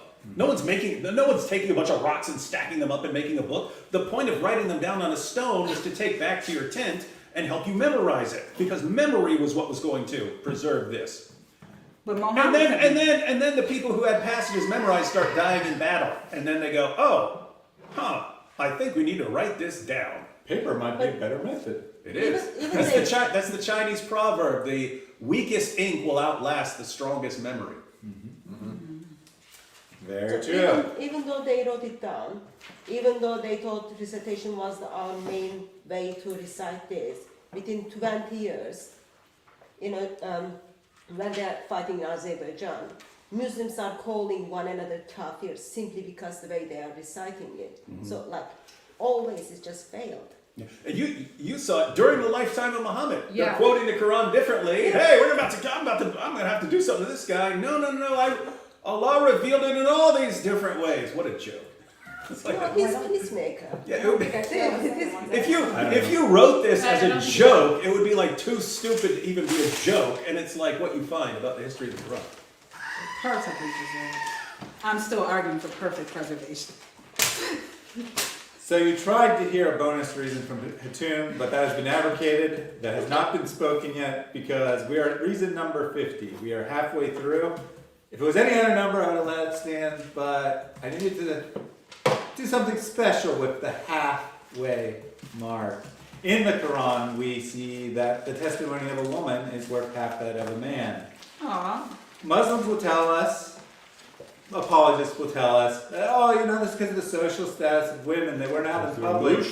They weren't involved with contracts. They didn't have the right experience to be witnesses in court. Nice story. Problem is Muhammad's the best interpreter of the Quran.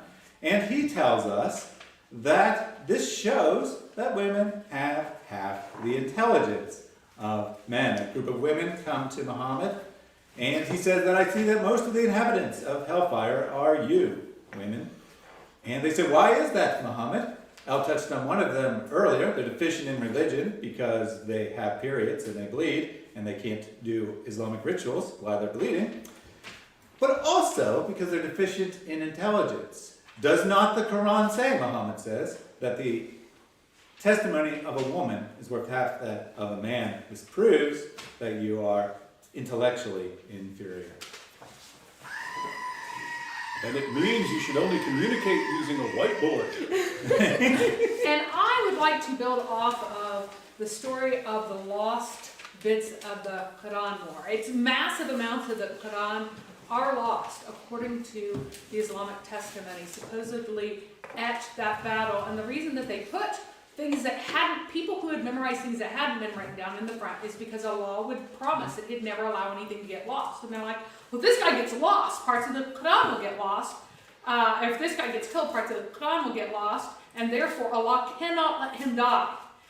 But then a lot of them died. So, that is an excuse for having certain things not in the Quran, but there are two surahs that many people have. People say, oh, but Ibn Thabit, he was so dedicated that he went and he found every single ayah that survived, even if it was only found among 2 people, because you had to have at least 2 people have it.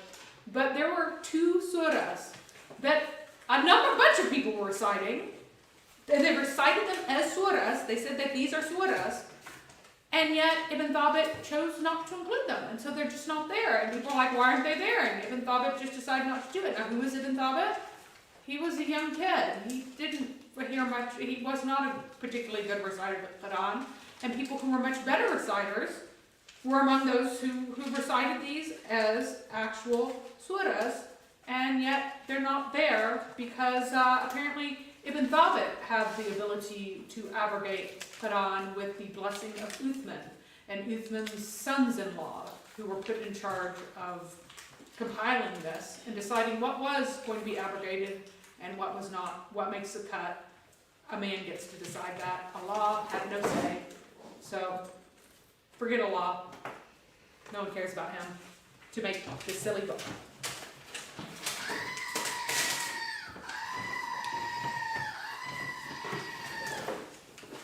I want to build off of what Elle was pointing out, that they wrote down the Quran because they figured, oh shoot, too many people are dying with this memorization thing. It's not reliable. Yet Muslims today still want to tell us that their chain of narration is the most reliable thing ever in history. Although even by the chain of narration, by its own testimony, it is unreliable. Because it's the one who tells us they wrote down the Quran because they weren't then able to be memorized and passed down without too many people dying.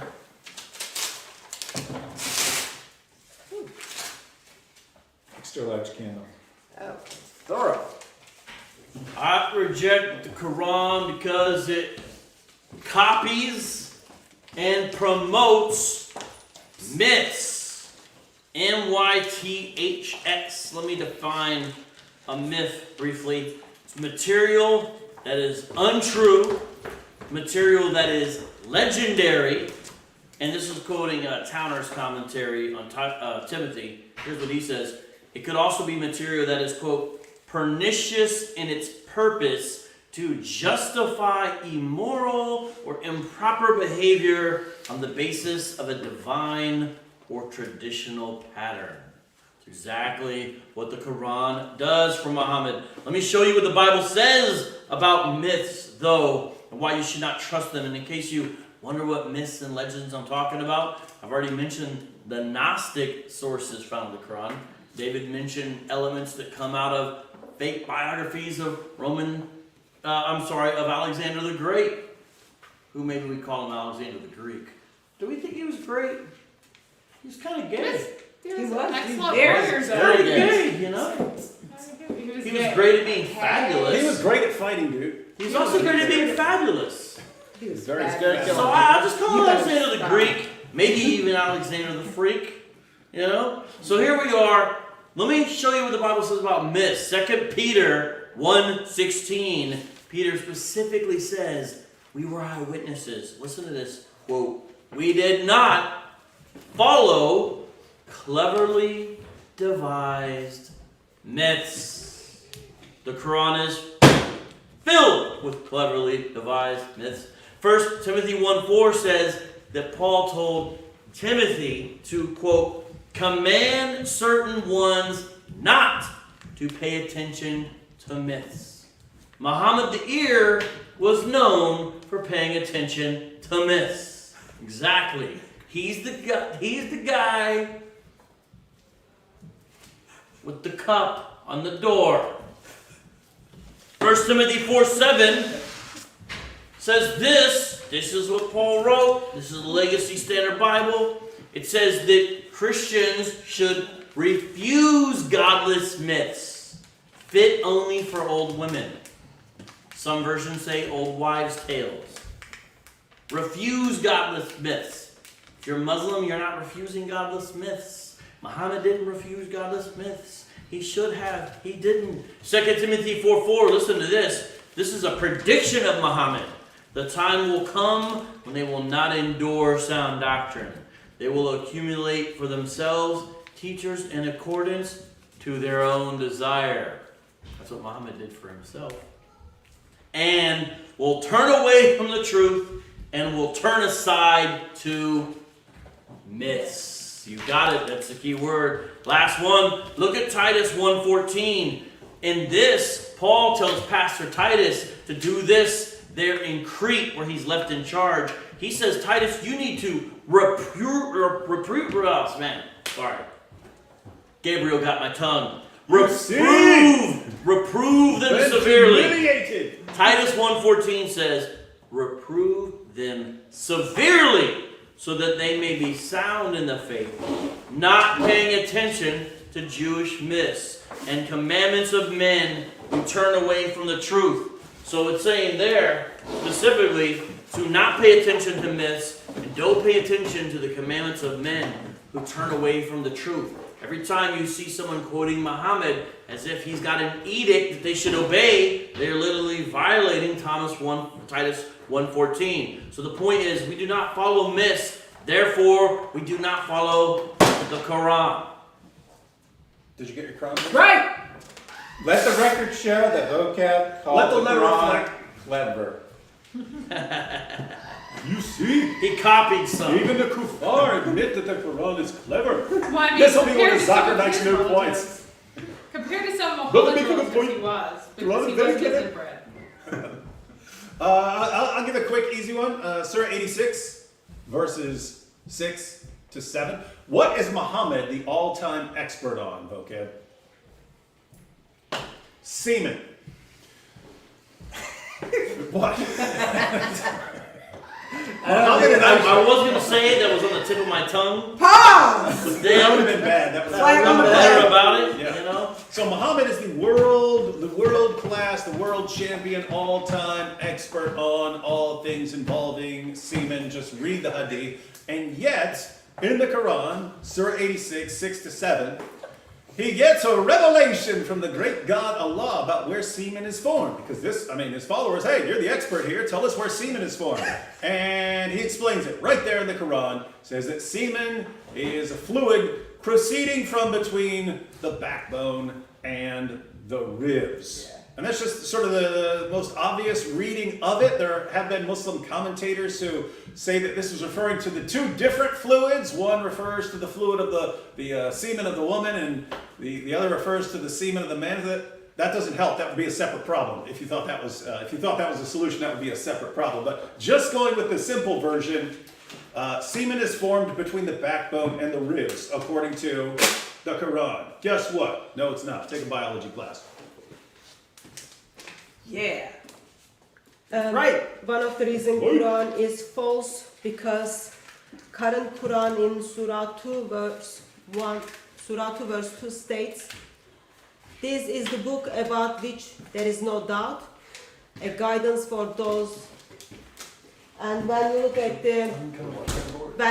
the early writings regarding what Muslims taught about Surah 2 verse 1, Muslim says, this is the kebab, there is no oil in it. So, since Muslims wasn't sure if it is talking about book or kebab, I think I shouldn't be following at all It's anyway. like Steven Seagal.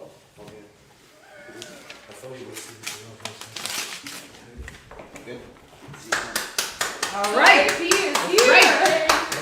All right. All right. Let's just take a brief intermission. Say hello to our apostate prophet. Right. Now the challenge is AP now has to give, to catch up, 6 or 7 errors in the Quran that no one has covered. That's right. That's right. So I got a bunch of shirts, baby shirts. We've been going back and sit down. Have a seat now. What is this, man? You're sitting down right there. Oh, And the goats. We're up to, what are we Like up to Ricky now? Bobby Around with his close to hand. 60 or something? It'll be 56. We've been going one We're person 55, after another, 56. talking about reasons the Quran is false. And now you're messing up the count because it was beautiful, even Yes, eights, okay. but that's fine. It's interesting too, because we could see who's better, AP or a lot, knowing things that they have no way of knowing. Yeah, so if you try to repeat a reason, we'll know that Well, You have to give you're a not reason wrong. the Quran is false that has not been shared in the past 56 reasons we've given. And all you think And about that. if you do, you're greater than Allah. If not, then you're kind of weak. Okay, so before it gets to you, I'll give my 2. So Muhammad committed shirk. We all know the 3 daughters of Allah, right? But that's the unforgivable sin. But in Surah 48, he says he's going to forgive Muhammad for his sins past, present, and future. So unforgivable sin. What are you doing, Allah? You think the rules apply to the guy who's receiving the revelation? No, they don't. But wait, there's more. Muhammad says in Surah, I have it 33. Oh man, I changed the page.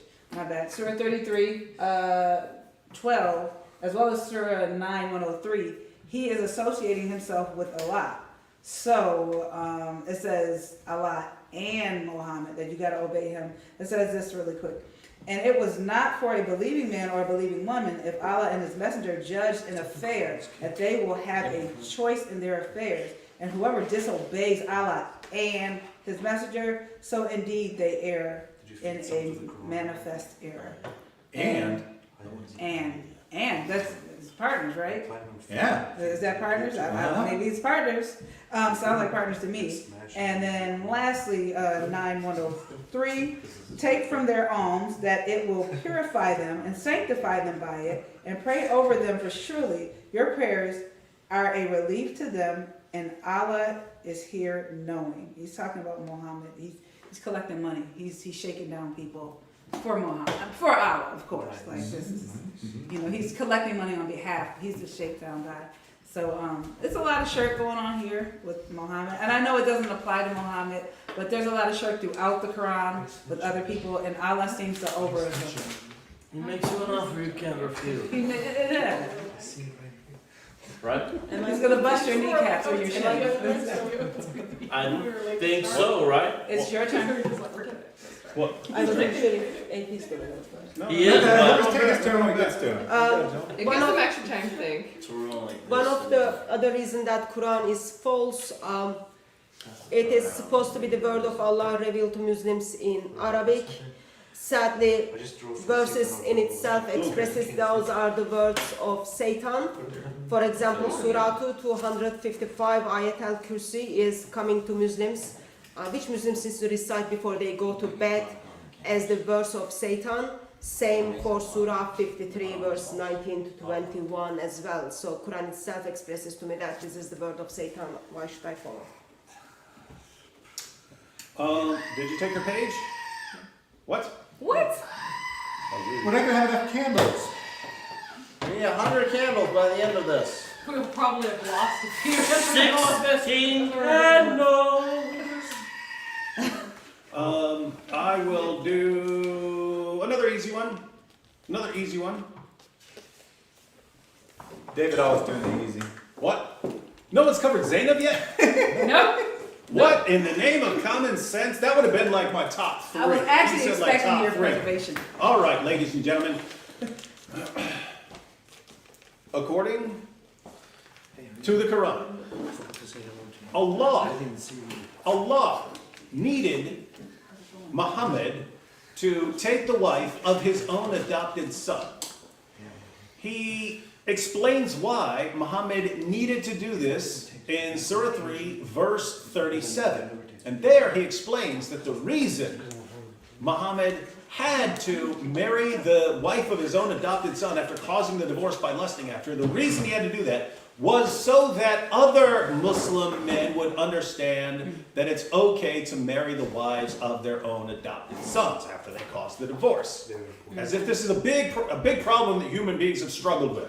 I've never met one person in my life that struggled with this problem. But according to Allah, it's so important that he needs Muhammad to take the wife of his own adopted son. Now you can say, well, that doesn't prove the Quran is wrong, just it proves it's really, really sick and disgusting. No. The problem's deeper than that. Because Surah 33, verses 4 to 5, abolish adoption in Islam. There is no adoption. So do the math here. Allah says, Muhammad, the reason I need you to go bang your adopted son's wife is so that other people understand that's perfectly acceptable thing to do. And yet, it's not a situation that would ever arise again. So why was Allah having Muhammad do it when it's a situation that would never arise? That's a problem. And a candle. What? That's I'm not counting this one. I'm not counting this one.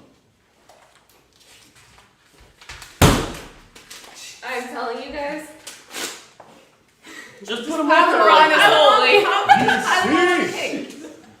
We'll understand. Just put Too 'em many on. holes in the narrative. No, it's interesting because that's like a perfect description of the Quran itself. I mean, it's just perfect. Like, just melts in your hand. Melts and falls apart in your hand. My favorite verses are where Allah goes, know you. My reason why I don't believe the Quran is because Muhammad cannot be the prophet he's supposed to be, and so therefore we do the opposite of what this verse says because he doesn't fulfill it, which is Deuteronomy 18:18. So listen to this, what this says, Deuteronomy 18:18. I will raise up a prophet from among their brothers like you. Ishmaelites. Exactly. So we know what people will say, but we know what this means. This is saying that he would need to be a Hebrew. And it's even more than that, because ultimately we look at this, we're talking about somebody who is the Lion of the tribe of Judah, Jesus of Nazareth. This is not Muhammad. He doesn't meet the qualifications. And listen to this. I will put my words in his mouth. Notice how this is direct. Even with the Quran, you got this intermediary, this angel. And he shall speak to them all that I command him. And there will be that whoever will not listen to my words, which he shall speak in my name. Like, think about the name that's revealed here in the Torah. It's Yahweh, the Tetragrammaton. Is that a name Muhammad used? Is that a name Muhammad was aware of? It appears not. Now, ultimately, you could say, well, it's not just the literal name, although I think there's something important to that. It's the character of the God being described. Certainly, the character of Allah is, to put it kindly, inferior to the character of Yahweh. And then Yahweh says in verse 19, I myself will require it of him. Deuteronomy 18:20 shows why you shouldn't trust the Quran, because it says, for the prophet who speaks a word presumptuously in my name, which I have not commanded him to speak, or which he speaks in the name of other gods, Muhammad did both of those things, that prophet shall die. Meaning be killed. Now you may say in your heart, how will we know the word which Yahweh has not spoken? When a prophet speaks in the name of Yahweh, the thing does not come about or come true. That is the thing which Yahweh has not spoken. The prophet has spoken it presumptuously. You shall not be afraid of him. And I would add, don't be afraid of his followers either. AP's inaugural journey, his maiden voyage into Quranigami. AP has been called out in the chat, sadly. Oh, So I don't know if you guys saw Exposed? that, but Far4 commented, AP is on his phone to distract him from the urge to talk about Hitler. That's true. And on that note, just a Hold couple on. more, Actually, he's watching a Hitler video, so just a couple more super chats to help distract AP from this horrible urge. We have a liar, Akbar. LOL. Without lies, Islam dies. That's from Normal is Overrated. The scriptural plug, Albert, says, may God continue to bless all of your ministries. Thank you guys very much. Cam says, where did you get that screaming goat? It's awesome. Love you guys. Keep it up. Eric of Your Brother in Christ actually made that. We were talking about this earlier, but yeah, David said on a live stream or something like, hey, for Christmas, get me a goat. And so he had this brilliant idea to make a Islamically accurate goat with Quran pages in its mouth, abrogating the Quran on behalf of Allah, since Allah needed many minions in order to do that properly. And so he decided to make a whole bunch for us when he got banned from TikTok. And they will be available by donation at the conference. So if you guys would like one, you can get one too. Hey, no, it's actually funny because I was like, because there are like a million goats. Like I visited you guys, there's like a million goats everywhere, and I'm like, I would like to eat one of those things. And so I said, give me, what do you want for Christmas? Send me a goat. I was gonna eat one, and then yeah, he sent me a. He sent you an eating goat. That's even better, isn't it? Then it caught on. So we also see White Lily sent a super sticker. Thank you so much. SNR said, God bless you, brothers and sisters. Gabe said, hi guys, can't wait for the conference tomorrow. We look forward to seeing you. Hey, Yeah. Is this the most Turks who've ever been in a church in America before? No, I'm sure that's not true. Still less racist than Muhammad. I heard if 3 Turks go into a church, they all burst into flames. David, racism caused cancer. Oh yeah. True story. I worked in a nuclear reactor all my life. I'm diagnosed with cancer. It's racist. We've got some more super chats, but for now, I will not let AP be off the hook any longer. Yeah, before we go to AP, can we get a round of goats for the super chatters? Thank you guys.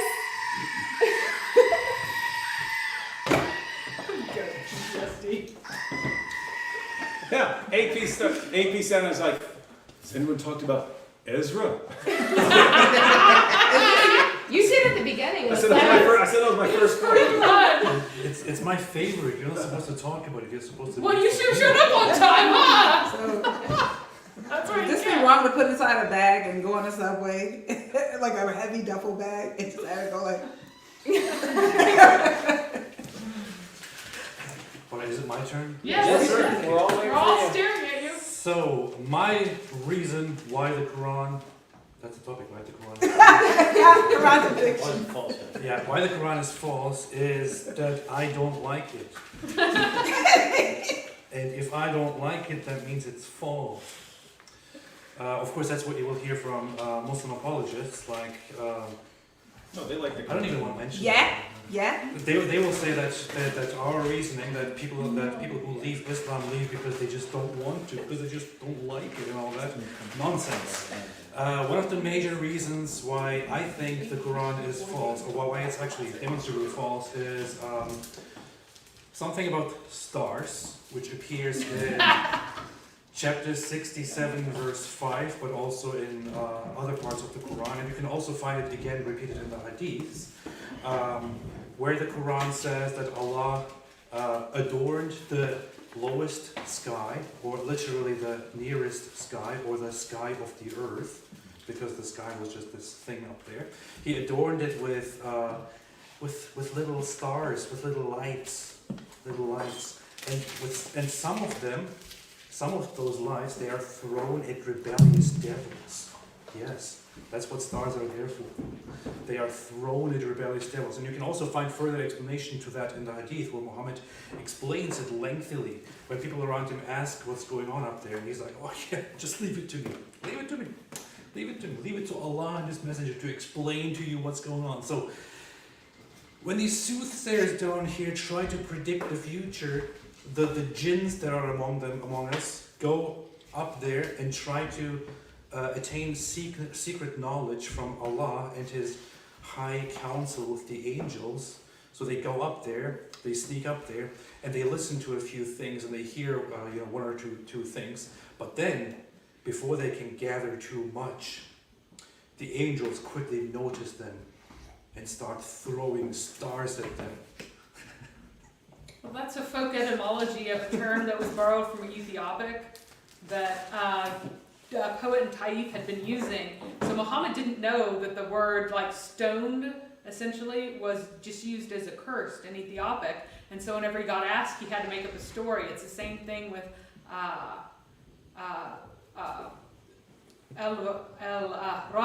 Rahman. He had to make up a story as to what it meant because he's supposed to know everything. He doesn't. I thought it was just a George Lucas story. Come on. Yeah, Star Wars. Roddenberry. Thank you for your input. Whenever you are in the room, I feel very, very. I feel much less intelligent. You should feel twice as intelligent as you felt before. Fill you up. I'm only a half brain, so clearly you're twice as smart as me minimum.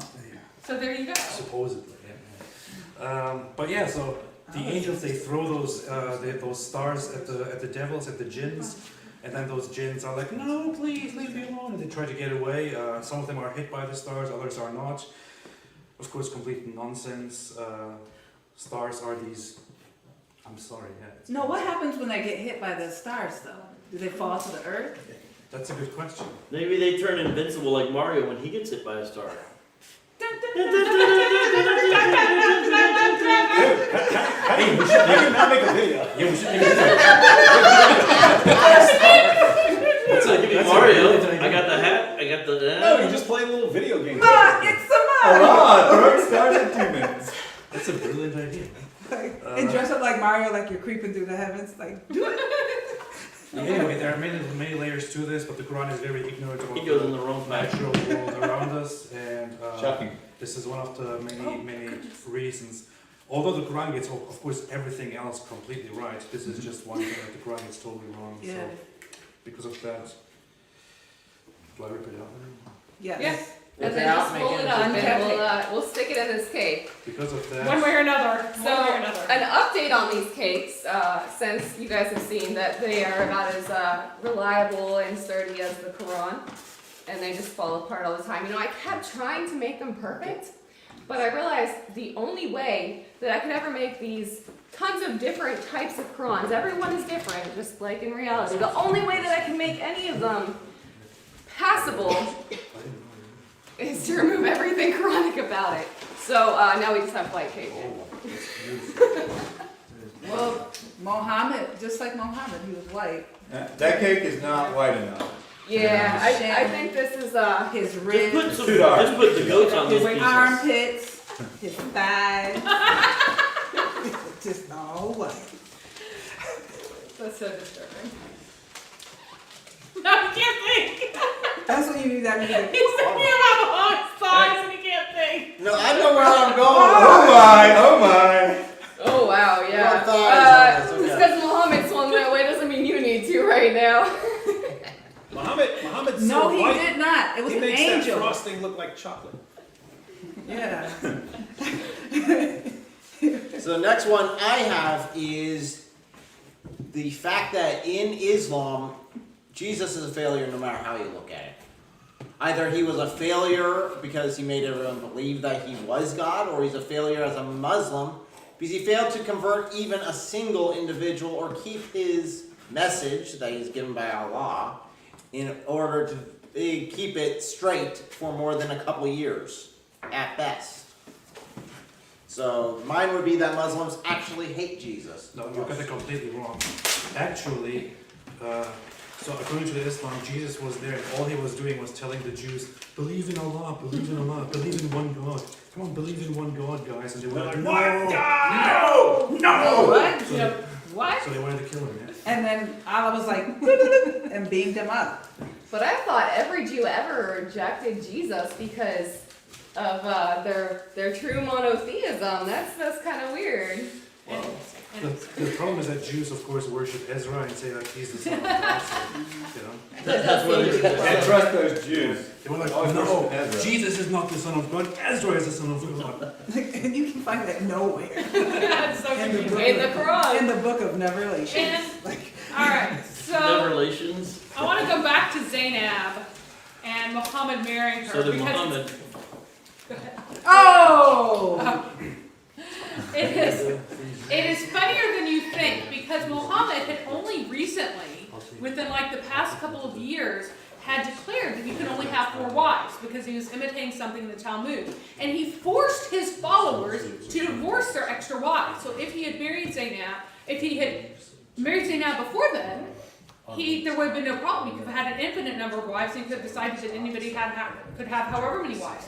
But he taught that he also was under that 4-wife constraint at that time, and that's why Sauda gave up her night to Aisha to tempt Muhammad into keeping her on when he took on Zainab. It's also true that he could have had sex with his son's daughter, except that he was trying to impress the Jews, and it just revealed that you can't do that. Or with his son's, not daughter, his son's wife.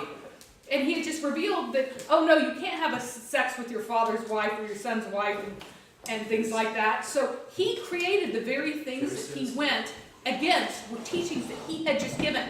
And he's like, oh, well, Allah didn't mean that. It's okay if it's your adopted son's wife. Wait, I get rid of adoption entirely. So yeah, that is a massive problem that he set the rules that he then broke. And that is why so very many women were upset about this, not just his wives. Isn't that one of the claims for Islam? They say, oh, you don't love your prophets because you have Lut sleeping with his daughters. And when I posed that question, I'm like, so if a guy sleeps with his daughters, he can't possibly love or be a prophet? And they tell me yes. And I said, so if I marry into your family, am I considered your father's daughter? And they say yes. I bring out the Hadith, and I was told I was an Islamophobe. That's nice. I feel like we're hurt. All right. I'm gonna leave. I'll be back tomorrow. Yeah. You're seriously leaving? You're Yeah. bad. Do you like a piece of cake? I just drove an hour. AP just spent all day driving, so he's gonna get some sleep because we have a lot of stuff to do over the next several days, so. Well, thank you for giving one reason. Yeah, he's very powerful. It was the best. Yeah, it shook our confidence in the Quran. And he did show that he knows as much as the law, because once he realized he couldn't do the Uzair one again, then he gave a unique one. So his second try was unique, and to get it right after only 2 tries is much better than Allah normally does. Yeah, and I gave a unique one which nobody mentioned before, Correct. because I looked at David and he told me that this is one nobody.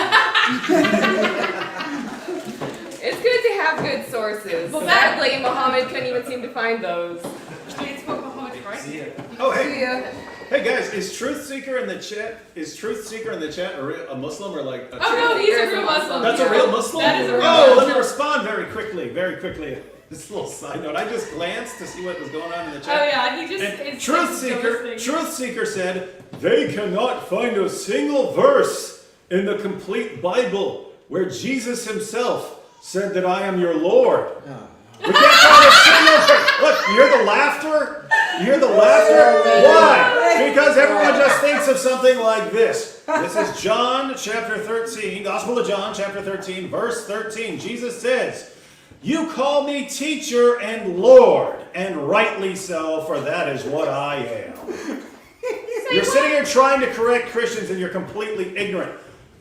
This could be a reason. It makes people like that think, hey, we're the authorities on what Jesus said and what's in the Bible, and we've never read it and we're completely ignorant. Why does Islam do this? But I won't even count that reason. Truth seeker. He blind. Truth. I'm the truth seeker. Yeah, gee, they can't find one verse. Even though it would take us like 1 second. My goodness. Where does What Jesus is- say what is I'm this God religion worship doing to me? All right, so we're about 2/3 of the way through it now, and shockingly, no one has mentioned one of the proofs the Quran offers of itself. In fact, the Quran offers 3 tests. We've only actually discussed one of them, contradictions. I want to discuss Surah like it, challenge. So, in numerous places in the Quran, people are coming to Muhammad and saying that this is crap. It sounds like the tales of the ancients, sounds like I could write better poetry. And Allah comes up with the genius test that if you can create a surah like it, then you'll know that it's fake. But if you can't, you'll try, and you'll fail, and then you'll know. But for part 1 of my discussion of this little test here, I just want to point out that that's the version we usually hear from Muslims, but the Quran actually has 3 different versions of this test. There's the surah like it challenge, where one surah, I suspect that challenge was met at some point. Even Muhammad couldn't deny that what someone had said sounded a lot like the Quran. Not that shocking, considering that there are surahs in the Quran that are literally just the speech of jinn, which means, by definition, the jinn had created a surah like it. But regardless of the reasons, there's the 10 surahs like it challenge. At some point, it gets up. Well, maybe you could do 1, but can you do 10? If this was truly the work of men, then you could make 10 surahs like it. And then finally, it says an entire book like it. And of course, there's no criteria to establish this. But we'll come back to that for my next reason. Elle is out of the room. I am back. Run! She has returned. She went to look for more reasons. No, sorry guys, this is where I'm imitating coming down to the lower heavens, so I can ask if anybody's been speaking my name, and I hear that there has been. Yes. So 2 reasons then, correct? Those. 2 for you. I've only reasons. given 1 so far. I've given Okay. 2. So, I've been trying to focus on how Allah has abrogated the Quran, which all of the reasons are super fishy. But we talked about how it was eaten by either sheep or goat. Abrogated. Uh, I think you came up with that. we talked about how it was lost in battle. We talked about how it was caused to be forgotten. And so now I'm going to talk about how it was burned, which will segue into the next one. And so in Sahih Bukhari 4987, we see Uthman sent to every Muslim province one copy of what they had copied in order that all the other Quranic materials, whether written in fragmentary manuscripts or whole copies, be burnt. But here's the thing, that's not the end of Sahih Bukhari 4987. We see, if we continue reading the very next sentence, Said bin Thabit added, a verse from Surah Azab was missed by me when we copied the Quran, and I used to hear Allah's apostle reciting it. So part 1, it was burned. Part 2, it was missed. So not only was the Quran burned, but they actually missed some of it. So 2 different ways that the Quran has been abrogated, which shows that it is not the perfectly preserved words of Allah. So David, you have a DJ, right? So remember the old song, The Roof is on fire? It's a roof. Our roof. A Our roof is on fire. Alright, so as you may have guessed, I'm going to do Surah Like It Challenge Part 2. I ended my previous one by saying there's no criteria to establish this. And Islamic scholars don't know the criteria either, if you read different scholars. Now most Muslims, the most common Muslims will say that it's impossible to create something that sounds similar. However, scholars have debated what this means. Maybe it's the secret divine knowledge which is untestable, or maybe it's the moral teachings, or various other suggestions of what it means. But if we take it seriously, the only thing that it could mean is that it is completely unique. But the problem is, every single thing ever created is technically unique in some way. Specifically, I'm thinking of books here, right? They'll say, that might sound similar, but according to these technical things that we can point to, it's actually different. Yeah, well, you have different words, it's going to technically be different. So, by that criteria, every single thing any human being has ever created is in fact the word of Allah. Well, what does this mean? This means that the test itself is false. It is a logical contradiction. Over 2. Allah tried 2 ways to prove Islam. Both of them don't even get off the ground because they are non-sequiturs. So, I would like to, I would like to piggyback off that. The inimitability of the Quran means that you ought to be able to tell what is Quran and what isn't. Like you're supposed to be able to tell because it's so excellent, it's fabulous. No one would mistake them, but the entire problem with so many people not knowing which reading is correct means that no one can tell what is Quran and what isn't. They never go, like, this is the superior, most excellent way of reading it, therefore, that's the true way of reading it. They use all kinds of other arguments based on whether or not it is, how many people have read it, whether or not it makes, that they feel like it makes more sense, but not that it is so clear. But people were still reciting it wrong. They were still reciting it in different ways. And they weren't reciting it in the same way. And it's not because people thought all of this came from Allah. They don't. Go to Al-Tabari. He does not think that these all come from Allah. None of the early scholars think that this all comes from Allah. Uthman burnt everything else because lots of it didn't come from Allah. He wasn't burning stuff that he thought came from Allah unless you want to say that he is an apostate. So that means that you can't tell.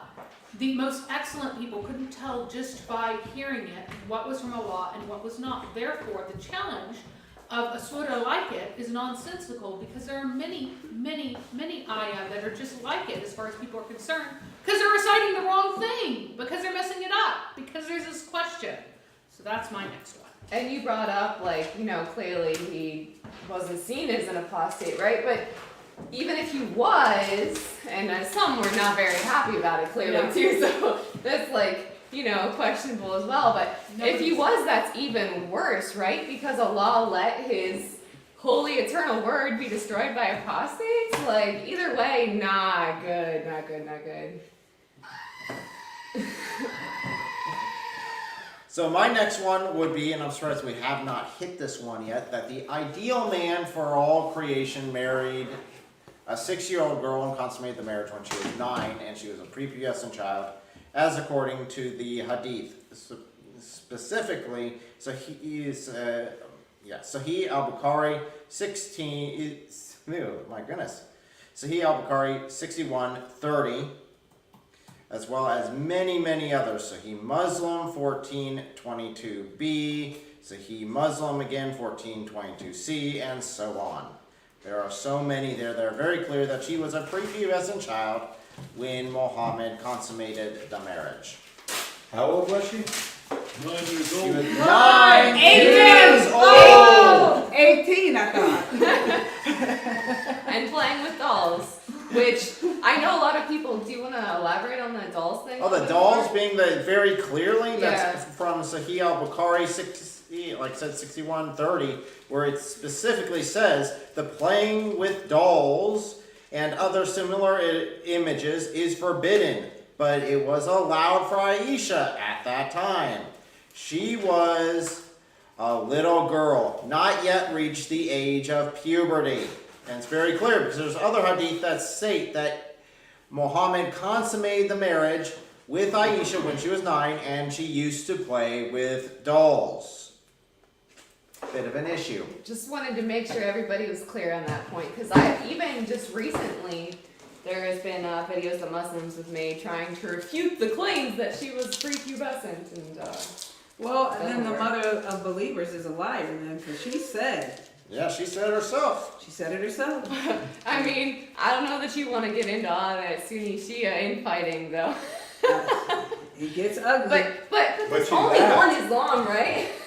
No, but I mean, this is actually a serious issue. Like, even if you just focused on the sort of back and forth over the past 20 years on that one issue, if you ignored everything else, when it's people, non-Muslims eventually find out what's in the Hadith about Aisha being 9 years old when Muhammad consummated the marriage with her, and we have tons of sources saying this. And so back then, it was one of the most common arguments for Muslims to use to say that we know Muhammad's a prophet because of his outstanding moral character. So this got brought up in response to that. Wait, you're saying this guy's so good that he has to be a prophet. This is a guy who had sex with a 9-year-old girl, according to your own sources.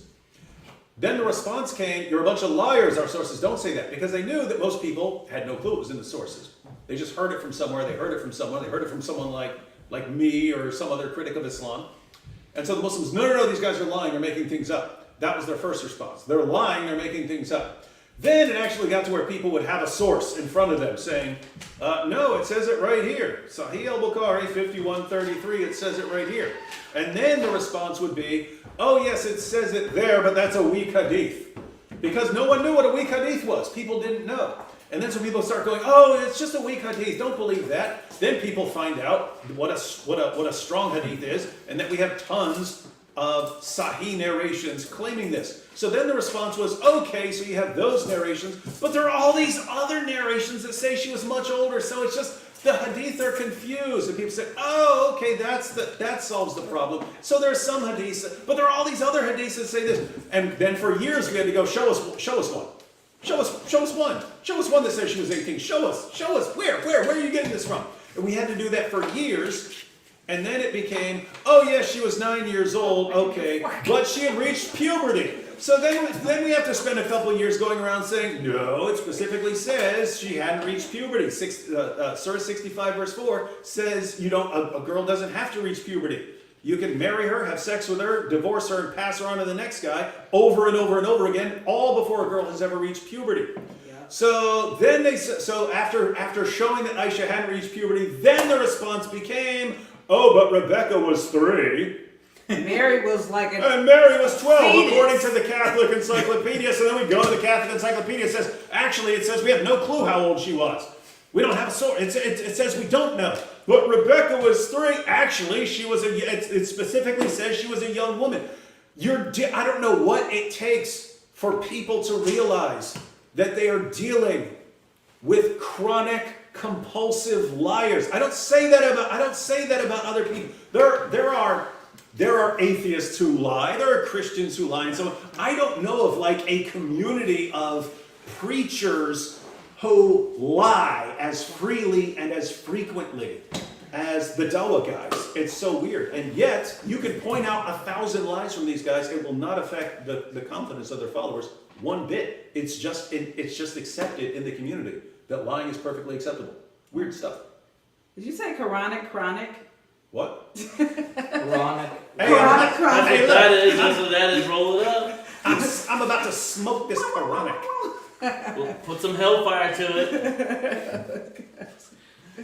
Oh my gosh. Wait, is it my turn? Wait, what are we doing? It is your turn. It is yours. David All right. just rudely went on a tirade. All right. The 9th reason I'm giving why That's right. the Quran is Wait. false is because it is not true that Muhammad is prophesied in the Bible in the way that it's claimed, the Muhammad that he is. So the Quran will say, that the Bible speaks about Muhammad. Obviously, they don't mean passages where it says false prophets will arise. I'll get to that one later. They're saying in a complimentary way that he's spoken of. He is not. So the Dawah guys usually have to go to John 14:26 as a place where they find him, or one of the places. There's a couple other places, as you guys know.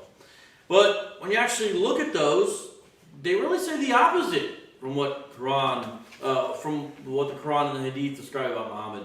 Listen to John 14, verse 16. We're going to look at all the paraclete or advocate passages. Bring it out. In the LSB, it's called advocate. So let's go with this.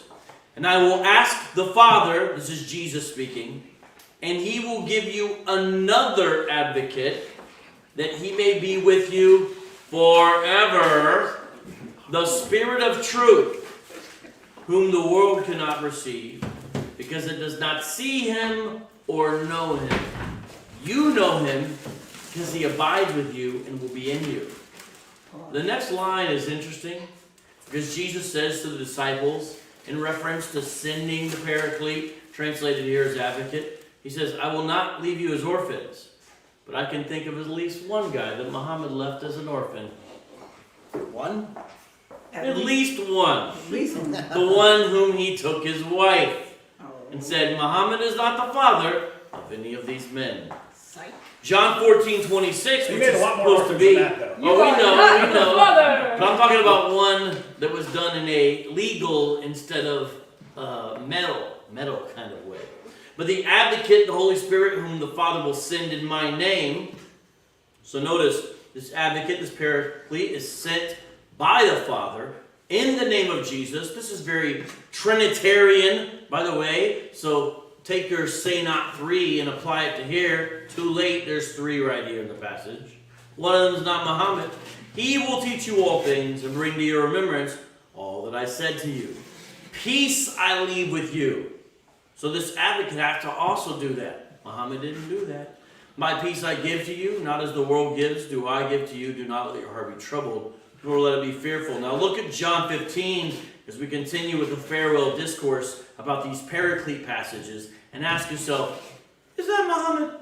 Verse 26, when the advocate comes, whom I, that's Jesus talking, will send to you from the Father, notice again, Trinitarian, the Spirit of truth who proceeds from the Father, he will bear witness about me. And you will bear witness also because you have been with me from the beginning. John 16, verse 7, Jesus says this, but I tell you the truth, it is to your advantage that I go away. For if I do not go away, the advocate will not come to you. But if I go, I will send him to you. So again, you would have Jesus being the one sending Muhammad. Then look at this paraclete passage, the last one I'm going to look at here, from John 16, verses 13 and 14. But when he, the Spirit of truth, not the greatest deceiver, comes, he will guide you into all truth, for he will not speak from himself, but whatever he hears, he will speak, and he will disclose to you what is to come.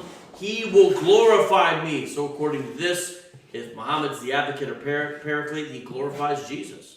For he will take of mine and will disclose it to you. This is clearly not Muhammad.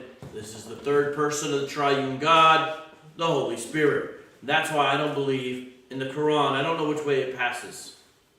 To me. Going to him now. I got Did confused. you take a page? Oh no. And you gonna mentioned mess like us up, a man. ton of You're gonna them. mess us up. We're not gonna Good have job. candles. So wow. Well, you know, we could just rip them out after. That's not even, what is, That's not Quran. Not even Quran. we want real Quran, man. Go to the middle, get a real page of the real Quran. Go ahead. Not the publication date. Do it for me, slave. Says the one who's not even rolling them up. I see your What? stack over there. I was rolling them up, then the stack, my stack. You know, too Snoop fat. Dogg- My stacks got too fat. Snoop Dogg hired a guy just to roll And then his you blunts. unrolled them all. I'd like to hire someone just to roll these up because I'm busy doing scholastic Anyone work want to over be our here. Quran roller? Why I gotta roll this Hand up it to me, too? I'll be the mom. Oh, thank you. What, thank the you. greatest Quranigami artist of all time doesn't want to roll up some Quran pages? I'll roll them up. I'm just keeping them ready until we're ready to roll them up. We've been rolling up as we've been. All right, rolling guys. up. All right, guys. Easy one. Easy one. Easy one. Surah 65, verse 12 of the Quran says that Allah, and a bunch of verses in the Quran talk about the seven heavens, but Surah 65, verse 12 says that Allah created the seven heavens and the earth, and of the earth, the like of them. So Allah created 7 earths. Now you think, oh, well, what's that refer to? Muhammad explained it in the Hadith, Jami at-Tirmidhi. He said that you have these 7 earths and they're stacked up on each other like pancakes, but with some space in between them. If you actually dig down, you could go through one earth, then a giant space, and then you could get to the next earth. And you could do that through all 7 earths. And Muslims, are you even willing to defend that? And course underneath the you're not. earths? What's underneath the Well, earth? NASA discovered. Oh yeah, now if you keep going, then you find out there's this giant fish or whale down there, and the 7 earths are stacked up on top of that. And then there's like 20 extra errors right here. And then sometimes this fish gets agitated and starts flopping around. That's what earthquakes come from. We can keep going, ladies and gentlemen. We can keep going. And how much of a journey is it between the two?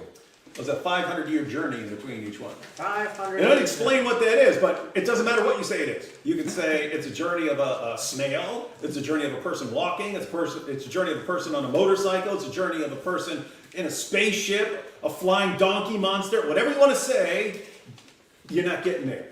You're not getting there. You can say aboard the Starship Enterprise, it's not getting there. That's for all you Wingling fans out there. Make it so. Does anybody want any totally probably not halal pepperoni pizza? How long's that been sitting out? Not very long. We believe you. Hey Jay, It's how like- long's that been there in heat lamps? Oh, I say about 2 days. Oh, good, I like it fresh. It was like done at like 6:45. It's Take not a nap, that's 9:45 the yet. time. It's been less than 3 hours. Hey, wouldn't it be funny if we all got food poisoning? Yeah, man. It's been less than 3 hours. You see. And you all died.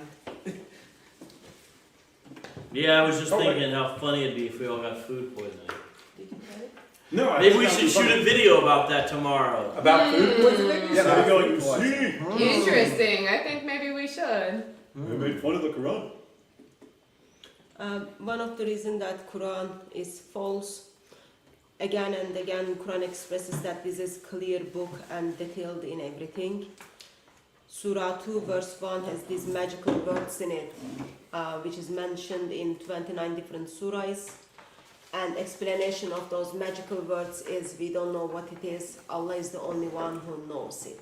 So clearly that is not very clear at all if Allah is the one who only knows it. Therefore, I think Quran is false. That's deep. Bring it out. Okay, I got to. I'm gonna call this one Maury instead of Maury Povich. I'm gonna call it Miriam Povich. Because Allah says that he needs a girlfriend if he was gonna have a child. Good one. Okay, and apparently not according to Surah 66 and 12, where his spirit is OBGYN blown into Miriam's womb, and she conceives Isa. So through Jibril. So I don't know how that goes. It says we. Kind of sounds like he's the father, but he's not the father. He sounds like a very irresponsible guy that's not claiming his kid. Okay? Deadbeat alive. It sounds very similar to all the descriptions of Zeus. Like he's not, listen, if child support comes around, it's not his, okay? So the next one I have is Muhammad being sent to people of certain tongues, right? The Arabic language, it was sent down in the Arabic language for Arabic speaking people. So my question is to Muslims, why are you trying to spread it, and why, according to like Surah 9, like overall throughout the Quranic verses, why are we supposed to be believing in him and fight those who don't believe? I don't speak Arabic. It's not my mother tongue. So why is that? And I mean, if you guys want to do the no compulsion and show the compulsory verses, but that's just mine, is that Muhammad is only supposed to be for the Arabic speakers. So why am I to believe in him?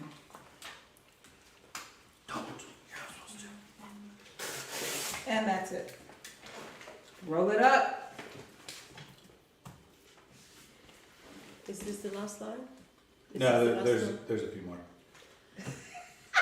We're only How far are halfway we up to? We're only halfway done. That was 74, so you'll be 75. There's no way that's 74. I've got That like was 50 here. 65. That was 65. I know. One Yeah, of and the it's coming reason Quran is false, especially when we talk about the Hafs Quran. Islamic tradition tells us Mr. Hafs was not reliable. He was identified as thief, and his hadiths were not reliable at all. And Quran apparently comes to us from walking Quran Muhammad. Mr. Hafs never met Muhammad. Muhammad was dead and in hell for 187 years when Hafs was producing this book. And current book we are reading in our hands actually has nothing to do with Hafs, because we got no manuscripts can support it. So since I don't know where it comes from, and Muslims are telling me that we should not be trusting this gentleman, therefore I am saying Quran is false, since God knows who this person is. Or sorry, I just rephrase my last sentence. Allah, who doesn't even know who are the believers, probably knows who this person is. In Surah 21, Allah talks about rescuing Abraham from the fire. We know where that story comes from. And it doesn't come from history. Unless you're talking about a history of mistranslations. Because, here's the scenario, right? Abraham is delivered out of a city that's called Ur. Ur is a Babylonian word for city. The city's just called city, right? So, in Genesis 15, God says that he delivered Abraham out of Ur of the Chaldeans. Now, so Ur is just the name of a city, and in Babylonian the word just means city. However, in Hebrew, Ur means fire. So, you had some later Jewish commentators and so on, and translators, who, they're translating this passage, they see the word Ur, which in their language means fire. They don't know Babylonian, that this word just means city. So they actually translate this as God delivered Abraham out of the fire of the Chaldeans. It's not what it says. The text just, again, that's a word that means city in Babylonian. They saw the word Ur, translated it in Hebrew, and said fire. And after that, people started coming up with stories about Abraham actually being delivered miraculously out of the fire. We know it's based on a mistranslation. And yet it ended up, the story of Abraham being delivered from the fire ended up in the Quran. So you actually have teachings in the Quran that come from are based entirely upon a mistranslation. Thank you, sir. All right, I'm ready for my next reason why I do not believe the Quran, why it is false and not true. And it's a big one. Muhammad, the messenger that we understand is behind this book, but even if you have a different view, you see him as this messenger. And he certainly has authority, and he's righting the wrongs of Paul and all these wacky-tacky Christians, supposedly, who came after him and got it all wrong. But you know what's interesting? Muhammad's not even qualified to be a leader in the Church of Christ. He failed the basic qualifications. Let me show you what I mean.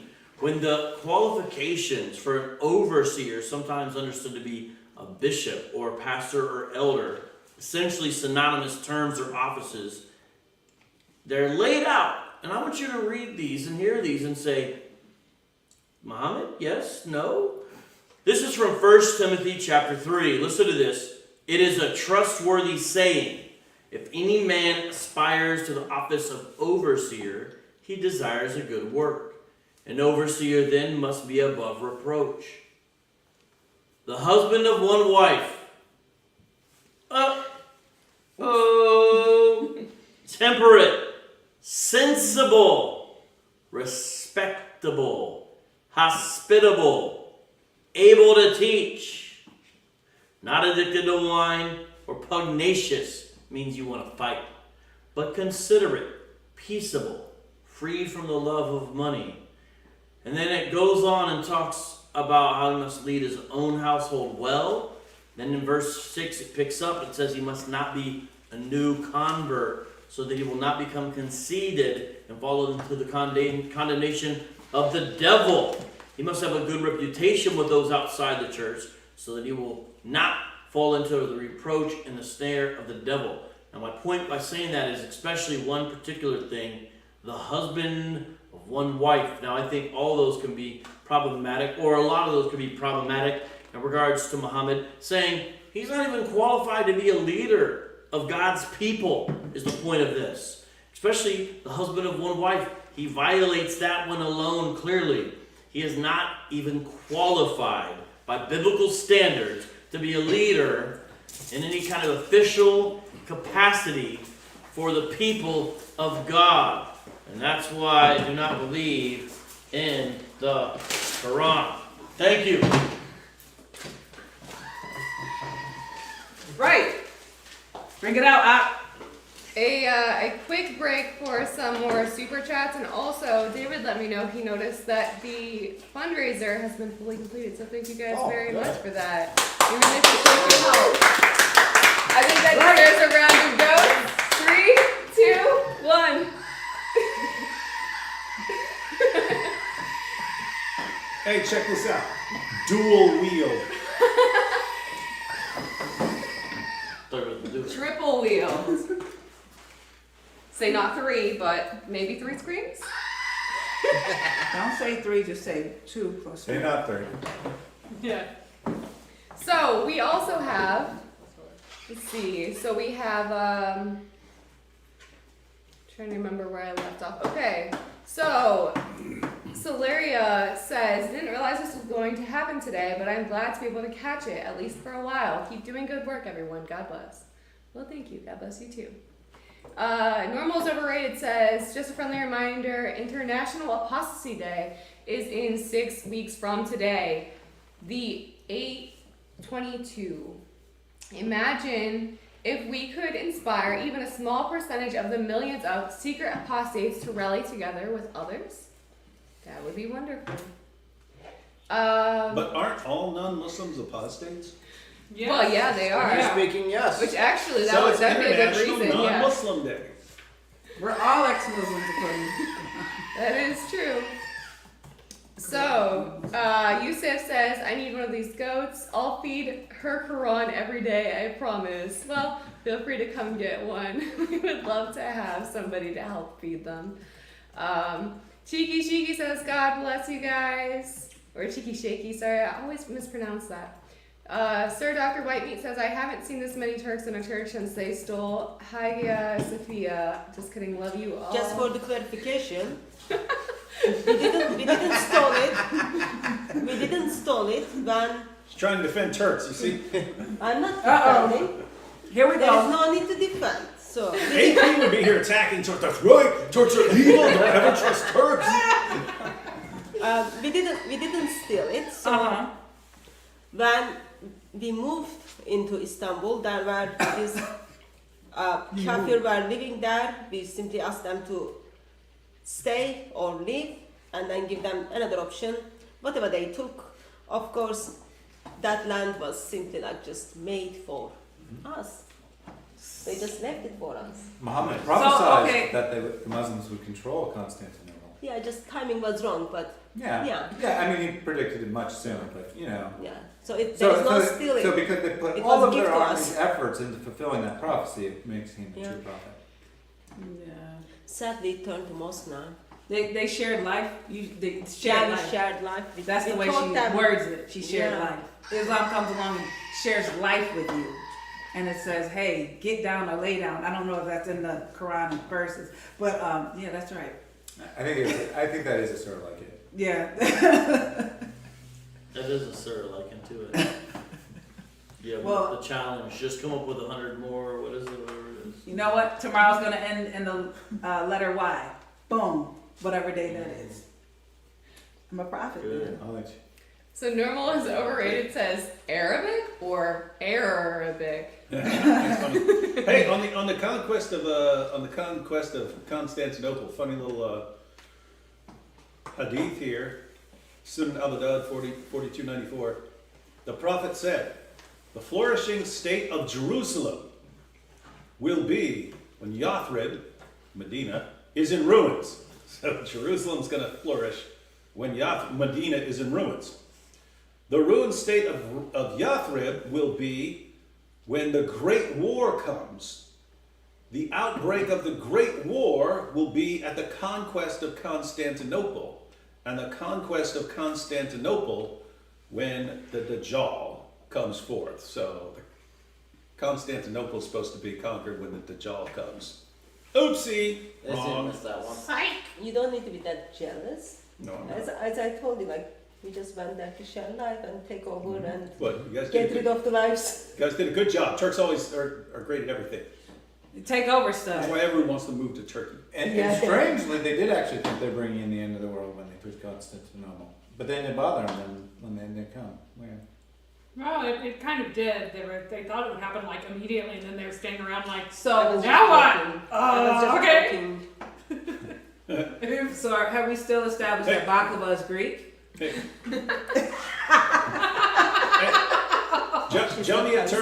Jamia Termini 2238. The conquest of Constantinople and the coming of the Dajjal occur in the span of 7 months. Wow. He's here, ladies. Whoops. That is your timing is different than Missed that one by a few. Allah doesn't know much, so give him time. A month is like, a million days. Yeah. Or Yeah. what? Oh, wait, hold on. That doesn't work. Never mind. You gotta do the ratio. So we've got one more super chat, and then Eric, it will be your turn.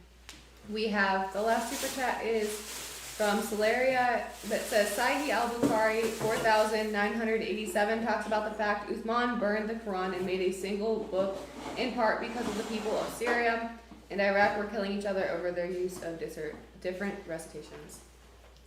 That is one of the sources that I've read. Yes, it is important to recognize that they burned it first. But okay, did Allah send a message down to Uthman to tell him to compile the Quran?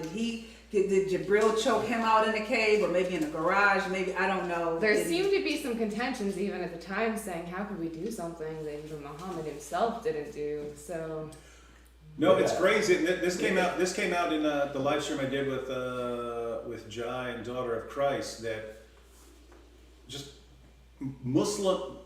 random kind of Muslims or Muslim leaders or Muslim scholars or popular Muslims or any Muslim who had power, they made all of these decisions along the way about the Quran. So Uthman. Even if they want to say, no, he's just getting rid of the different dialects. There's no possible way to interpret it. He's just doing away with different dialects. But suppose you granted just that. Suppose you went with the ridiculous explanations that, oh, he's just burning up all the different dialects. Who gave him authority to do that? So Allah revealed in all these ways, and this guy says, I'm taking out 6 of the 7. We're getting rid of those, so we don't fight over this stuff. So you don't fight over this stuff that Allah revealed, but every step of the way. Oh, now we're going to have these 7 kirat. Who decides that? A guy. And then no, we're going to say it's 10. No, we're going to say it's this. No, we're going to say it's that. There's just people making all these decisions until you get down to the 1924 Cairo edition of the Quran. They say, hey, everyone, this is the Quran that we want the world to. And then they'll say, this is the only Quran that's ever existed. It's like it's just amazing. Like any Muslim scholar can make a decision and go to the Muslim community, and they'll think that's the way it's always been. And this goes back to Muhammad, and it's insane. It's completely insane. But this is a violation because how did Uthman destroy Allah's perfectly preserved word, which he said he would, like no one could change it. Like Uthman in a little bitty campfire destroyed it. Well, apparently everybody was changing it because they were disagreeing. So everybody was changing it. So he was like, yeah, sure, I can burn it because everyone else is changing it too. So it might be helpful also to remember when individuals were making decision which books we are going to choose, which Qurans we are going to choose. When there was opposition to that, people would end up in prison and tortured. Like Al-Hajjaj gives 60 dirham to just like tear the Quran, and then he burns it in oil. In 1924, when they kind of officialized the Quran, they put all the rest in the Nile. So they didn't want like differences. And tradition talks about the reason they did that, so they wanted to kind of redo what Uthman and Al-Hajjaj did. So it is in the history of the Quran or in the history of the word of Allah, it is common that word of Allah needs to suffer. It suffered from God, it suffered under the Uthman by fire, it suffered under Al-Hajjaj, it suffered under Ibn Mujahid, like all of the tradition, and then at the end it just ends up in the Nile. Sad. And still you hear from Muslims there was always one perfect Quran, perfectly You're preserved. making me feel So the bad. Quran You're is making me feel denial. bad for this Quran. Look what they've done to you. But please, Look what they've done to you. like for you to do that, they would give you money to do that. They should send me the check. I'll do this all day. What do every you think day. super chats are? Yeah. Audience, hint, hint. So I'll go on to the next one. The next one in my book would be. Hey, what? What? What? What? Wait. You should Get make a it up way site. too late. Just make a site called Quran OnlyFans, Oh gosh.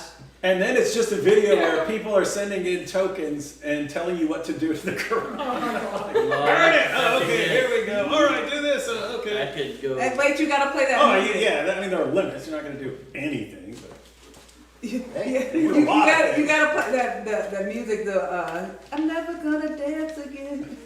Music in the background. You want me to rip this page? That could get in some real weird places. hey, Literally. I've got almost enough Quran pages to reassemble my own Quran. Isn't it his turn? Yeah, well, that's Interrupt good. him, bro. Alright, good. The one I would pick next would be the highest position a human can have is that of a slave. You are nothing more than a piece of material that Allah owns. That's it. Aw. You are a slave, boy.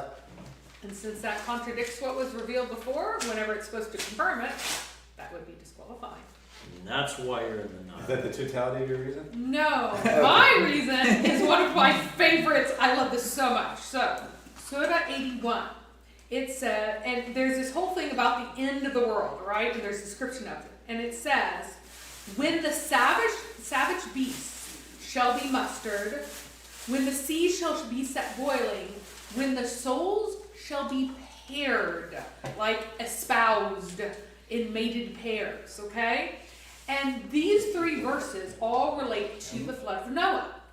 And I love this verse, this section, because if you look in context, Muhammad is going from some sort of hymn or something that largely comes from the Olivet Discourse, and Muhammad heard the words as it was in the days of Noah, without any of the other bits. So he thought that what was meant by as it was in the days of Noah, not that some will be left and some will be swept away, and it will come upon people unawares, which is what the text says. He doesn't know what that means. So he's like, all the animals will get together, and then they'll pair up. And so throughout the Quran, it is given over and over and over and over again as a sign of a law that things are in male and female pairs, male and female, male and female, male and female. Even plants. So plants exist in mated pairs, not some plants, not a few plants, like not just hollies, which are male or female, but rather every plant. So there are boy wheat and girl wheat. There are boy fig trees and girl fig trees. There are boy citrus and girl citrus, according to a law. I love that one. I love it so much. And the girl wheat, The girl wheat makes it half as smart as the guy wheat. Yeah, apparently it's very stupid wheat. But also, he thinks that half of wheat plants don't produce anything because it'd be boy wheat. He honestly thinks that. It's amazing. I love that surah. It's one of the dumbest ones. All right, before I give my next reason, I did want to point out to the audience. Now we've gotten a number of reasons that Islam is false, but on this cake you can see some very good reasons, pretty much all the reasons Muslims can come up with for Islam being true. Absolutely nothing. It is very sad. 'Cause we've asked, we've tried to give them opportunity over and over and over. I've heard Hatun ask a ton of times why people Why are you are Muslim? Muslim. Because we worship the one true God. Even though we kiss a stone and bow to a Nintendo 64 in the middle of a desert and like Allah praise. But hey, we're monotheists, okay? That's all that matters. You're trying to get some bonus reasons in there, I think. What? You're trying to get some bonus reasons in, I think. Oh, no, I'm just narrowing it down to monotheism.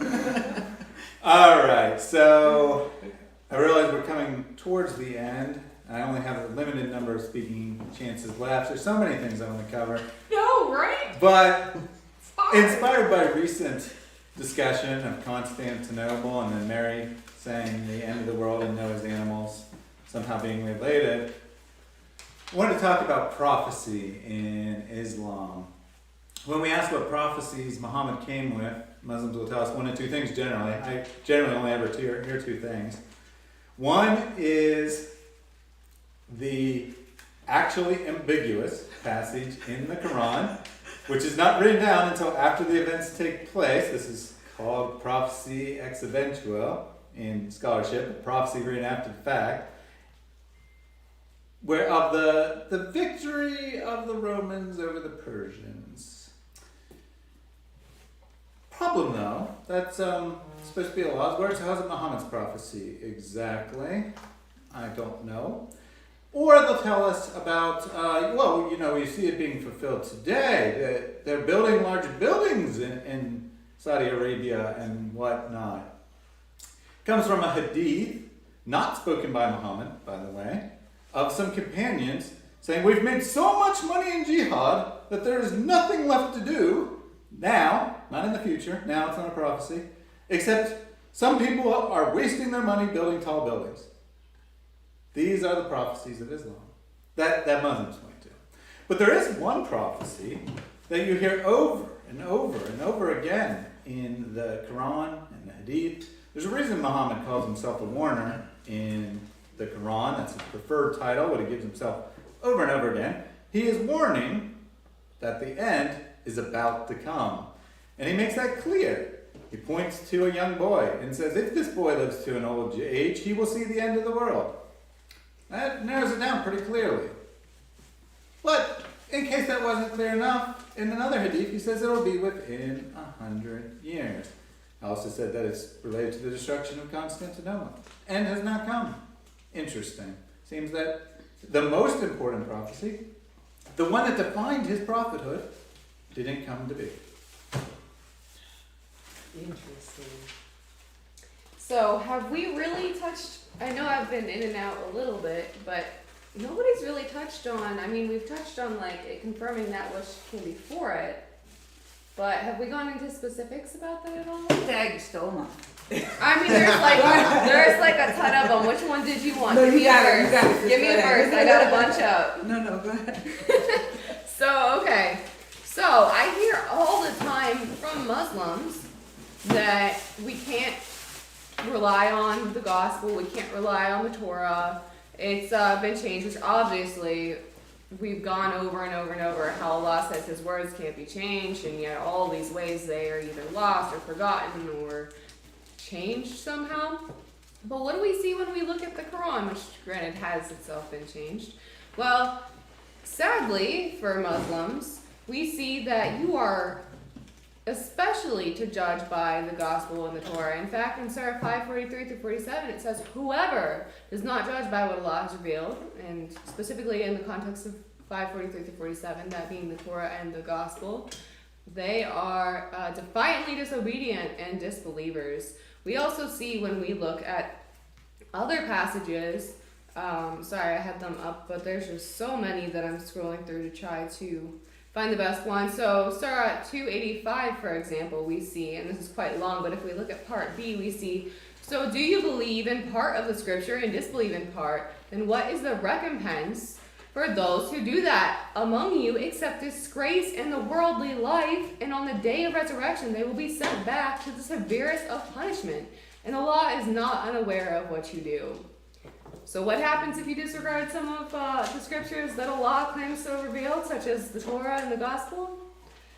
In this world, you are disgraced, and in the end, on the day of resurrection, you get the severest of punishment. So Muslims, you cannot be rejecting the Torah and the Gospel. And what happens when you judge by them? Again, you see that Jesus Christ is God. So that's 2 verses. Does that count for, well actually that's a whole lot more than 2 verses, but 2 different sections of the Quran, so I will count that. All right. So for my next one, inspired by my live stream yesterday, I want to talk about Surah 111, written about an individual known as Abu Lahab. This surah is nothing but a curse of Allah on one particular individual. At the start of my stream yesterday, I played a video by Mufti Menk in which he says, someone asked me, can you believe it? Someone asked me, how could Allah do such a thing? How could he curse just one person? And then the Mufti's amazing answer is, Allah is the one who reveals the text. He can say whatever he wants to say. He loves Muhammad so much that he sends down this curse on one guy who bothered him. And this reflects a pattern we see in the Quran, time and time again, of people being called out by Allah, not because of some moral crime or something, but because they said mean things about Muhammad. Yes, the eternal word of Allah, revealed to the Jews, revealed to the Christians, and by the way, also supposedly revealed to every people group on the planet, contains numerous passages about a particular 7th century individual being insulted by others. Strange stuff for the eternal word of Allah. And I will go with the one from the pen, 68. There's a particularly funny section where he's like, they say that you are mad. Well, they will see, and you will see who's really the one who is under witchcraft, under an enchantment. No one else is crazy. There is nothing in any of the sources that any of the people are crazy. That's not among the accusations of the material. So basically Allah, just like a annoyed toddler, is like, no, you. I know you are, but what am I? Kind of response. Because these people weren't insane. And yet Allah's like, no, you were. And then later he just calls the guy bastard for no reason at all. Just because he's like, mad. I know that secretly you're really a bastard. So there, So anyway, the ridiculous, very human childishness of it is what I like. Okay, so I'm going back to the ideal for all mankind, that is Muhammad and his character.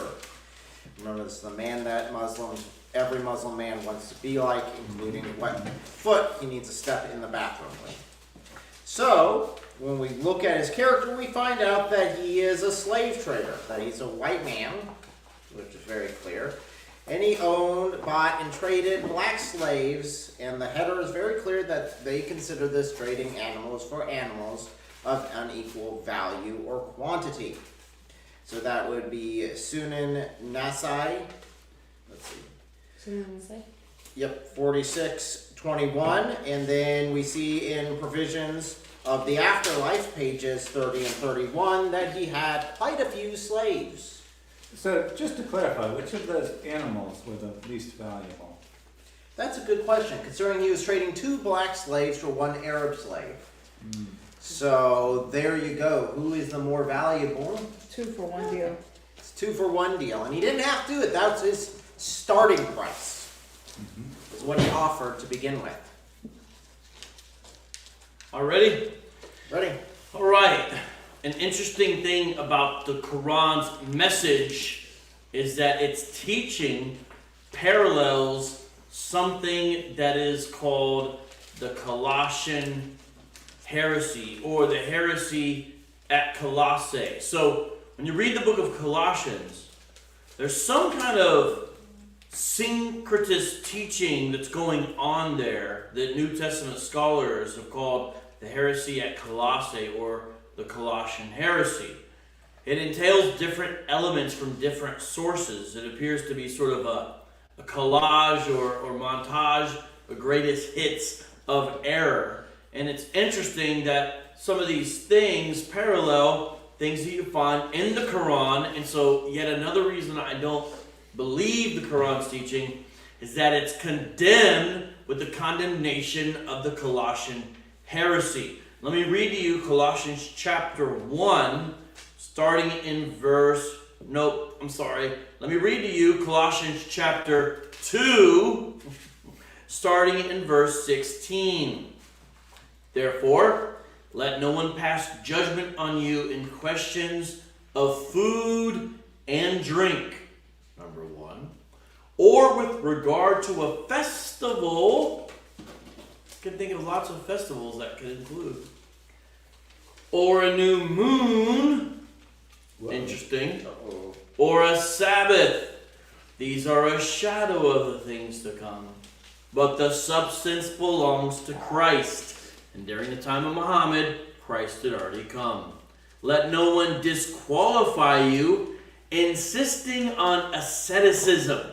That's some form of a denial of the body. You might think of a hermit or a monk that would try to do this type of thing, the ascetics. But there's mild asceticism, besides just living alone. It can have to do with denial of certain things, especially in an attempt to gain spiritual favor as an outward act of piety. Insisting on asceticism and worship of angels. Now you could say that technically you don't have worship of angels in Islam, but it's interesting that an angel's the one revealing the Quran. And look at the very next line. Going on in detail about visions. So this is a common trick. This is something heretics have done. This is something false teachers have done, where they have angels in some way in the mix of their heresy, and then they go into details about these visions they supposedly had. This sounds like Muhammad, especially the next line. Puffed up without reason by his sensuous mind. That's a mind that's dedicated to fleshly things. Puffed up without reason, meaning you don't have any reason to have a big head with your sensuous mind. Not holding fast to the head. Who's that? That's Christ. It's saying they ain't holding on to Jesus, from whom the whole body, nourished and knit together through its joints and ligaments, grows with the growth that is from God. So, I don't believe in the Quran because it directly violates what we see here, and it parallels the Colossian heresy. It's already been condemned, so I pass on it. No thanks. Wood? What say Did you you? take your page? You can forget Okay, me that. I had a couple different points, but going on that issue about the angel there made me start thinking earlier when we were talking about Satan being the first Muslim, and then Mary corrected me and said no, Allah. We talk about how Satan, anyone talking about how Satan is the actual hero in Islam yet? No, No. that was He's one that we the mentioned seed. it for you to come back to, so I'm glad you did. Yeah, so it's just interesting in the Quran. Modern Muslims and even non-Muslims will read this when Allah commands all the angels, everyone, to bow down to Adam. So everyone's, angels, jinn, everyone's supposed to bow down to Adam. Now the obvious question that should arise there is, why is he telling all these beings to bow down to this guy, right? But everyone just obeys. Oh, we're all bowing down to this guy. Everyone obeyed except Satan. And Muslims look at that as if he's just so prideful, because Satan's going like, wait a minute, I'm made from fire, he's made from clay, what's going on here? That's not, oh, I'm so great, I'm made from fire. He's saying, wait a minute, he's made from something lower than me. I'm not supposed to be bowing down to anything except Allah, and here I'm supposed to bow down to this thing that's lower than me? No. This has to be some sort of trick or test or something like that. I'm not falling for this. No, I'm not doing it. He's testing us. Everyone else mindlessly obeyed, and Satan said, no, there's no set of circumstances. I'm not bowing down to this. And he was punished. He's punished for that, right? And so it's this weird thing where Satan is the most faithful Muslim, and he's punished for it. He's punished for it. And then you go over to the Hadith, where Muhammad says that Allah would destroy us. He wants us to sin so much that if we didn't sin, he would annihilate us. He wants us to sin specifically so that he can forgive us. If we don't sin, he will wipe us out. He'll wipe us out. And so you say, oh, okay. Allah would wipe us all out if we didn't sin. Well, who's the one who tempted us to sin and got us to rebel? Satan. So if it weren't for Satan tempting us to do evil and to sin, Allah would destroy us. So Allah wants us to sin and would destroy us if we don't. And Satan actually comes in as our secret savior. He's our hidden hero. He's the one who saves us all by convincing us to sin, which is the only thing that keeps Allah from destroying us. And then, guess what? If Allah wants us to sin so much that he threatens us with annihilation if we refuse to sin, who would be the ultimate enemy of this great God, Allah? The one who refuses to sin. And that would make Jesus his greatest enemy.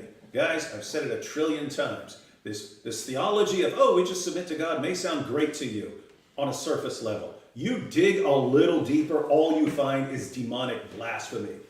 And this has all the hallmarks of Satan. And I don't mean the Islamic version.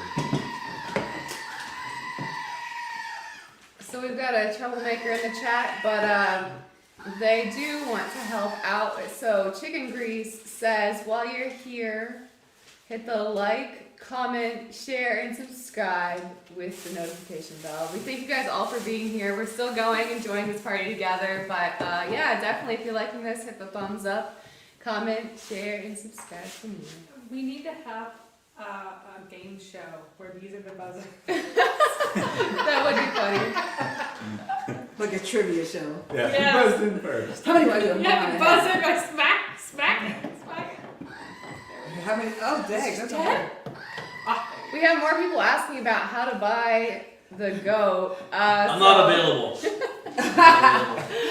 These customized Quran eating goats, representative of what happened when Muhammad died to some of the surahs while they were mourning Muhammad's death or something, are made by Eric. He did the little Quran inserts, and so they will be available at the Ohio Seek and Share Truth Conference if anybody is interested in them. That's all I gotta say about it. Imagine if everyone in the entire world had a Quran shirt, checkmate jihadis, and a screaming goat. Like everyone. And everyone is just live at all times, just ready to go off at any time with the screaming goats. And a lot of these things that we've been mentioning are That would save the actually world. on the Checkmate Jihadi shirt too, guys. So lots of good stuff on there. Fashion forward. Tuna? One of the reasons that Quran is false because Muslims were not sure whether how many verses Quran supposed to be containing. Current Quran contains 6,236 verses, versus Muslims in early stages were discussing Allah revealed 17,000 verses. So lots of verses are missing. I really don't know like which one would be correct to believe. So I'll take it as I don't false. think even Allah knows. Shame. So, Kate, you'll be 89 and 90, so these will be your last two. Everyone else will have one after. Oh, I okay. You get two? You got two, right? Because you get yours from this round, and then you have one for the Yep. last round. Okay, so I have the obvious reason why we're here, the crucifixion. Historically, the pagans know, the Christians know, everybody gets it right, and then Muhammad comes along and is like, hold up, wait a minute. Or you guys already did this one. You guys already did it. They're over there chatting whether someone did this one. Yeah, did we do this one already? Did I don't know, we? Yes, we're making you them did. rolling. We did? Yeah, Okay. sorry. It's invalid. Okay, I'm just, listen, I We got have our other first ones. invalid. Okay, I got other ones. I got Your other memory's ones. still Strike it better from than- the record. Okay, and This allow. entire live stream is ruined. Look, Allah did not remember that He Just shut it crucified down, shut Jesus the whole either. thing So I know. it's Okay, fine. no, It's fine. Go ahead. It's fine. Okay, so we'll move forward. So if we're all to believe and submit to Allah, and you fight those who don't believe, but according to what is it, Surah 10:99, that Allah, He could, if He wanted to, make everybody believe in Him, but He's like, nah, I don't want everybody to believe in Him. So why are you telling people to fight those who don't believe in Allah in the last day, but you, Allah, are holding people back from actually believing? So that's one. Y'all can stop harassing me. And and the other, Allah, He can't understand the concept of Father when it comes to God the Father and the Son. But however, in Surah 13:39, He has the mother of the book with Him. So does he need does she need a boyfriend to make a book? But that's a contradiction in the Quran as well. Stop harassing me again.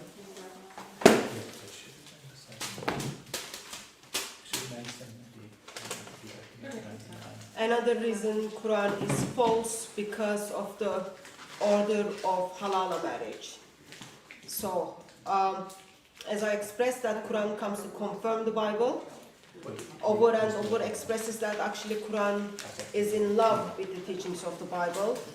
Yet God of the Quran orders men when they divorce their wife, and if they decided to take their wife back, they can't simply send baklava, falafel or chocolates. They need to send their ex-wife to a man for men to have sexual relationship with her, so that she can go back to her first husband. I think that is very disgusting, and I have seen in England suffering of Muslim women who didn't even think that was disgusting.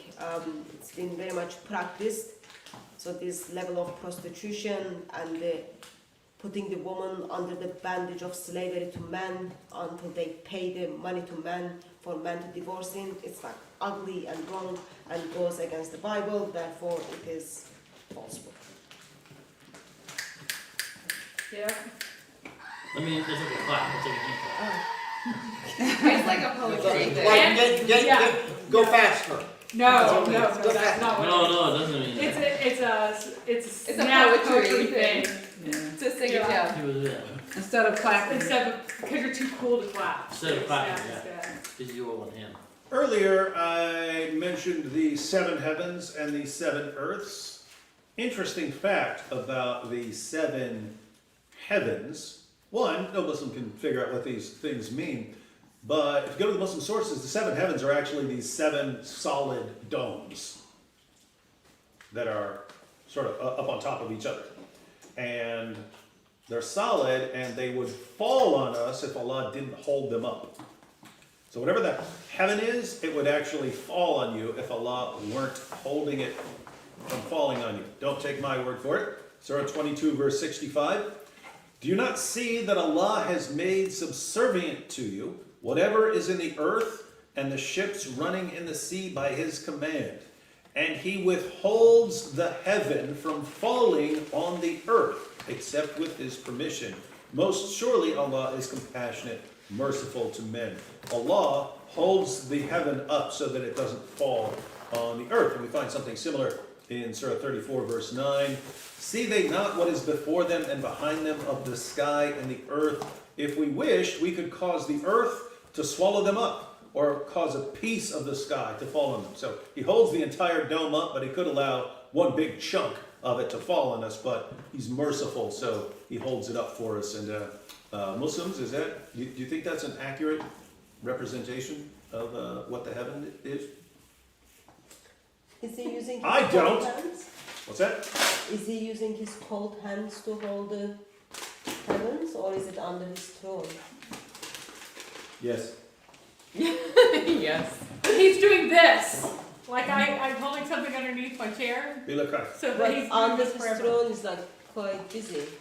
Yes, and he has very long arms. Got a But chicken. remember He's got- both his arms are right arms, right? Well, he also has a left arm in some And he also has a sources, left so arm, so it's one of his he's bonus got arms. 3 arms, Yeah, I at guess. minimum. One shin. He also has a bucket of semen that's collecting underneath his throne too, Yeah. as we all know. He's gonna He make it doesn't rain. have a wife. I mean, He's doing that for Muhammad, though. He knows Muhammad really. I know. He already has enough on him. That's why he's holding This it is back. No, gonna he be knows all Muhammad's just wrong. On obsessed with Judgment Day, it's gonna be all wrong. How will people resurrect if not for He divine thought Allah was gonna rain down His judgment, but He never mind. he rains down his eyes. We're getting close to 100 candles, and we are not even close to being done. I know. We still have so Alright. many more. Matthew chapter 28. This contains Jesus's instructions, command to His disciples, at this point 11 by extension to us as Christians, to what to do. And so if we're going to say we follow Jesus, we love Jesus, we do what Jesus says, we want to be like Jesus, then how can we not do this? Well, the Quran doesn't tell you to do any of this stuff that I'm about to read to you. The Quran contradicts these commands of what's sometimes called the Great Commission. And it shows that Muhammad was not a good disciple of Jesus, and the Quran also is not a good container of Jesus' instruction, and it violates His commands and doesn't obey them. Listen to this.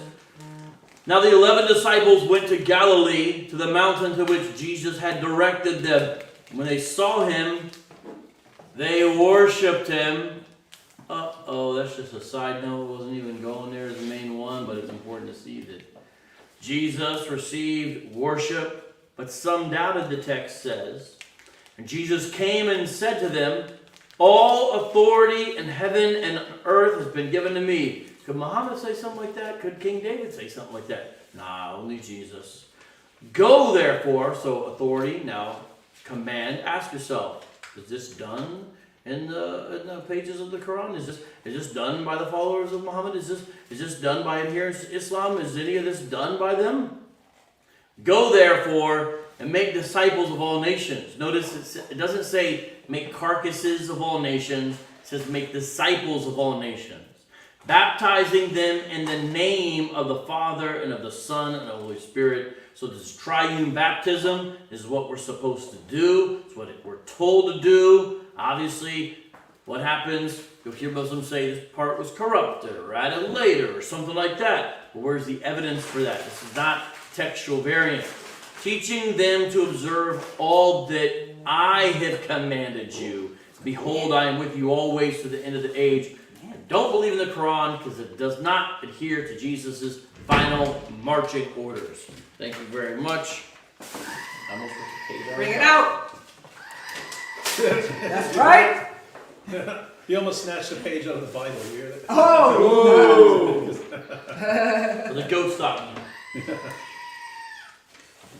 So the next one on my list would actually be one vocab at least reference to. You're talking about how false prophets, call on angels, say I received this from angels. For me, it would be the parallels between Joseph Smith and Muhammad.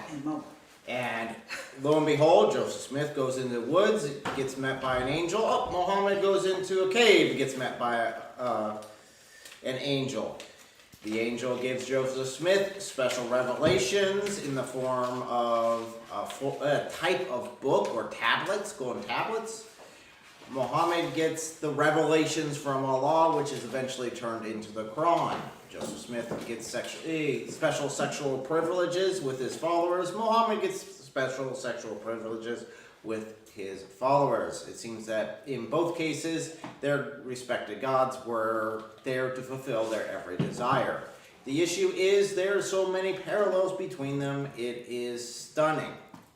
So if Islam is true, then why wouldn't Joseph Smith be a prophet? Because he follows the same sort of pattern that Muhammad did whenever he got his revelations, and vice versa. But the problem is both of them can't be true at the same time. They contradict each other. They both claim the Bible was corrupted at some point, and that is the whole reason they had to give their revelations.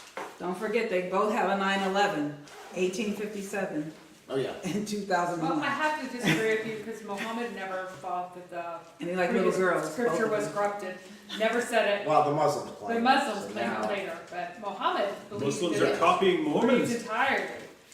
Well, one of my favorite stories in the Hadith is that someone accused Muhammad, actually a bunch of people accused Muhammad, that he stole a cloak from the booty before it was time for the distribution. And so people were saying this, and so Allah revealed, far be it from you to accuse your prophet of stealing, kind of thing. Like, his prophet would never steal a cloak. But Allah did not bother to reveal where this stupid cloak was. And we find out where it was when this poor slave, who was a Muslim, got killed, and then they're like, oh, so-and-so, he was a martyr, so he is in Jannah. And Muhammad's like, I got a revelation. He's not a martyr because he's the one who stole the cloak. And I betcha that the cloak was miraculously found after that too, to confirm that indeed this slave, who's conveniently dead and unable to answer, stole the cloak that everybody thought they saw Muhammad steal. So the fact that Muhammad magically got a revelation from Allah after this dude was dead, absolutely ridiculous.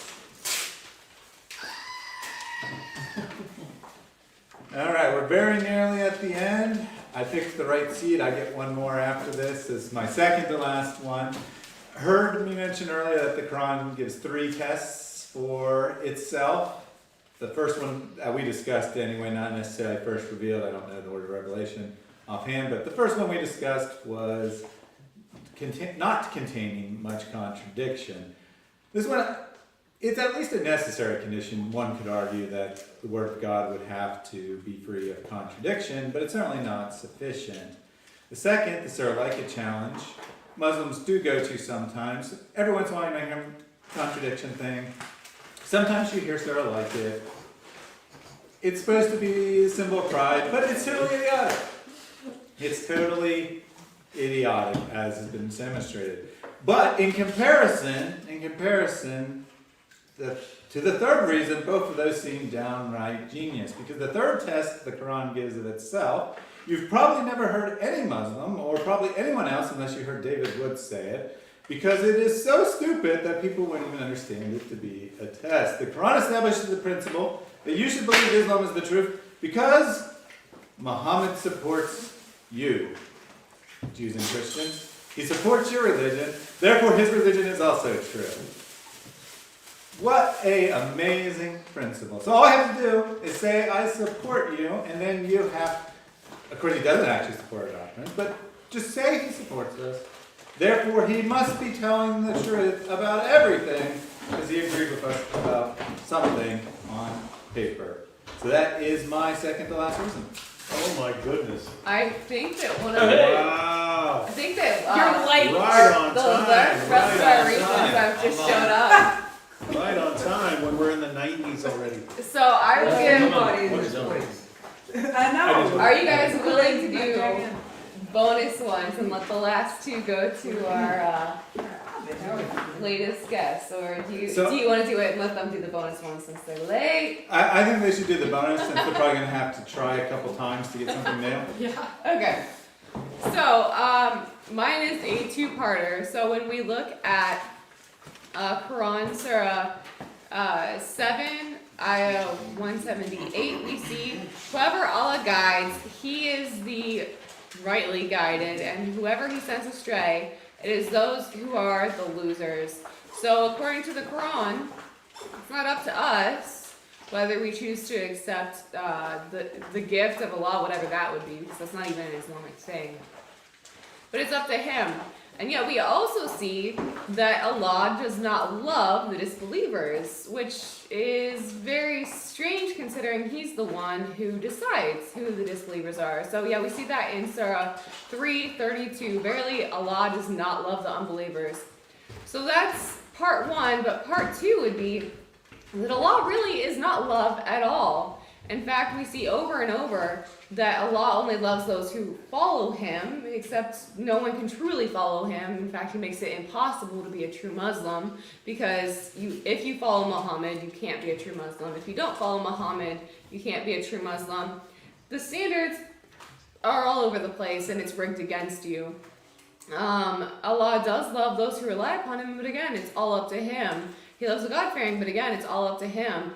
Ultimately, he doesn't love the unbelievers. He doesn't love the ungrateful sinner. He doesn't love the unjust. He doesn't love those who spread corruption. He doesn't love the transgressors. He doesn't love the oppressors. And it goes on and on and on. He doesn't love the treacherous. And so we see this, and yet when we look at the gospel, for example, in 1 John 4:7 through 12, we see that God is love. And we see that Allah is not loving. So I reject Islam because according to Islam, I guess Allah is forcing me to. But more importantly, according to reality, because it's false.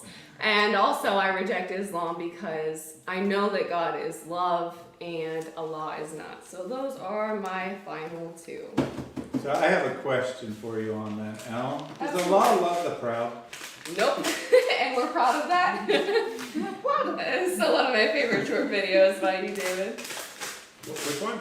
The Ali Dawah one. You just read the sources and stuff and go, Yeah. Allah does not love. Allah does not Oh, love. yeah, yeah. Allah does not love. Hey, And check out then- your super chat. But Oh, hey Eli. He says, "Hi everyone, love you all. Sorry I couldn't make it. Aw. It is my only living 80-year-old uncle decided to pay me for a visit. We'll be praying for you. Well, you will be missed, but thank you very much for being here with us on here, and we hope to see you again another time." Thaddeus was Hey, Eli, wait. 99 names. Eli, why you care about? Why I you got care? reason number 99. The proud. Why you care about? Why you care about that 80-year-old uncle and not us? Maybe if you were 80 years old, they'd also care about you. Yeah. Well, Nobody cares about me until I feel like I'm 80, but. You look like it.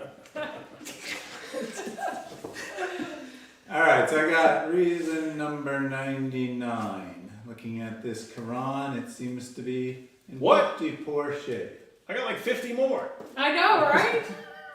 Yeah, I have a video, 100 Reasons Islam is False, and I don't think we've even done half the reasons I did in that video. That's Well, how no, many because things- you got humiliated by Cypher. Yeah. So we had to come up with new, better reasons. We had to abrogate those reasons. But anyway, as I was saying, I got reason number 99. This Quran's in some pretty poor shape. Yeah, you want to show it off a little bit? We could do a close up and live it. But... No one can change all those words. You guys are kidding. Yeah, it's in pretty poor shape. There's all kinds of pages missing from this Quran. Especially up here. All We're these just pages helping gone. abrogate it. It's doing Allah's work. Well, you know, it's reason number 99. Allah has 99 names. Muhammad, strangely, has 212 names, a bit more than Allah. Raise the question, what is Islam? I mean, a Muslim's going to tell, like, where does the doctrine of Islam come from? Muslim will, of course, average Muslim, of course, say, oh, it's the Quran, it's the Quran, it's the Quran. That's where Islam comes from. More knowledgeable Muslim might say, oh, it's the Quran and the Hadith. But actually, they're both wrong. This Quran is in shreds. Doesn't matter. Has nothing to do with Islam. Disrespectful. Good. Has nothing to do with Islam, that Quran. The Hadith actually don't establish Islam either. You know what establishes Islam? The authoritative interpretation of what the Quran or the Hadith say. In other words, the scholars. They're considered infallible. The consensus of scholars is considered infallible in Islam. What every common Muslim believes is Islam doesn't come from the Quran. It doesn't come from the Hadith. It comes from tradition of the scholars established over a long period of time. Islam is not the word of God. It's a human creation. It's the work of human beings over a period of time to establish tradition and call it the religion of God. That is my final reason. And I That's get it. reason 100. And I was very happy to learn this because I think I have a very excellent reason 100. Who does the Dajjal, what name does the Dajjal have? He's the false what? He is the false Christ. But if Allah did not tell you through Muhammad that he has one eye, who would everyone think he is? Allah. So your false Christ looks identical to Allah. I want all the Muslims to think about this for a while. If you were not told about the Dajjal having one eye, you would mistake him for your Lord. Yet he is a false Christ. That means that the true Christ is God. Just so that you know, even in your sources, Muhammad couldn't keep things straight. He kept tripping himself constantly. He kept accidentally referring to things in such a way that you end up with actual legitimate theology because he was trying to steal from things. And he thought he understood them at first, but he didn't. And he kept stealing from things that ended up saying that Christ is Lord over and over and over again. He would steal from different things, thinking he was saying something else, not understanding what the point of the story that he was taking from was. No matter whether or not it was a Gnostic thing, or a legend, or a folk tale, over and over and over again, the sources that he was taking from prove that Jesus is Lord. And yet, Muhammad, it like snuck up on him over and over again, that he kept accidentally confirming the sonship and godhood of Jesus Christ. And to believe in this ridiculous book, this horrible, disgusting, pathetic, violent man who was much worse, the only reason he survived is because all of his relatives were far better people than he was. They did not do to him what he would have done to them in a heartbeat, and did do. He put a sword at their throats, told them to accept. After starving them out for years, he worked years to starve them out, till they were weak, hungry, and then put a sword at their necks and said, accept me as your prophet or die. And they never did that to him. Whenever they did the boycott of the Hashemites, people snuck food to him. They didn't maintain the boycott because they cared about him, because they had more humanity and decency in their little fingers than he did in his entire pathetic body. Quit following this deceiver and turn to the person who keeps accidentally pointing toward the Lord Jesus Christ. That's right. And would you like to So, be? Yeah, so tradition in America, I don't know about other places, is to give whatever number of spankings it is for your birthday. So the Quran just got 100 spankings, I think. And no bonus. But you got the bonus pinch. You said Grow- spankings? Yeah, yeah. We got punched each. Yeah. That's your It's fault. just in the arm Yes, of you the punch chest, in but the you have to same take a spot shot over from and every over. male in your family for however old you That's are. because you're from a trailer park. I have to say, not just straight, it was like that in prison too. You would have guys hiding their entire birth, like running, like hiding all over the prison so that they didn't get the crap beat out of them on their birthday. To be fair, that sounds much better than getting spanked that many times in prison by a bunch of dudes. Yeah, getting spanked there would be bad. In any case, there's also the pinch to grow an inch. Anthony, would you like to give the Quran a pinch? So we're giving reasons why. Reason why Islam is We close. just gave 100. Yeah. Oh, so I'll piggyback off of Mary. So the hadith that she made reference to say that the Dajjal is one-eyed, your Lord is not. Also in connection with this, there's another side problem where it often has an immediacy connected with this, an imminency. So this is expected to happen soon, which obviously it hasn't, at least not according to Muslims who still expect the Dajjal to come. But Muhammad also stressed that it was to his contemporaries. He'll soon descend among you, right? Meaning the Messiah, who's going to put down the Dajjal. But the specific thing that I wanted to zero in on is this idea that Allah can be distinguished from the Dajjal by virtue of the fact that he's not one-eyed. Interestingly, in the Quran, when it talks about Allah having eyes, which Muslims in history have understood literally, and I think there's ample reason to think that's how Muhammad understood it. Some of the statements in the Quran don't just entail that Allah has two eyes, but that he has at least three, because it uses the plural, not the dual. And so instead of just having two eyes, in distinction from the Dajjal, he has at least three or more. So Allah is this freakish looking thing. And so one of the things that I've thought, I mean, the big problem here obviously is that Allah is now identified as a... Identified? No pun intended. But Allah is understood anthropomorphically, and this entails then that he's not the creator of heaven and earth. If he has eyes, then there's a larger context in which he exists. And if you say he made it, I mean, what are these eyes doing prior to creation? What are they looking at? Maybe his other body parts, because he's not limited to three eyes. It's not like there's three eyes floating out there, right? These eyes are attached to other monstrous features, like a shin.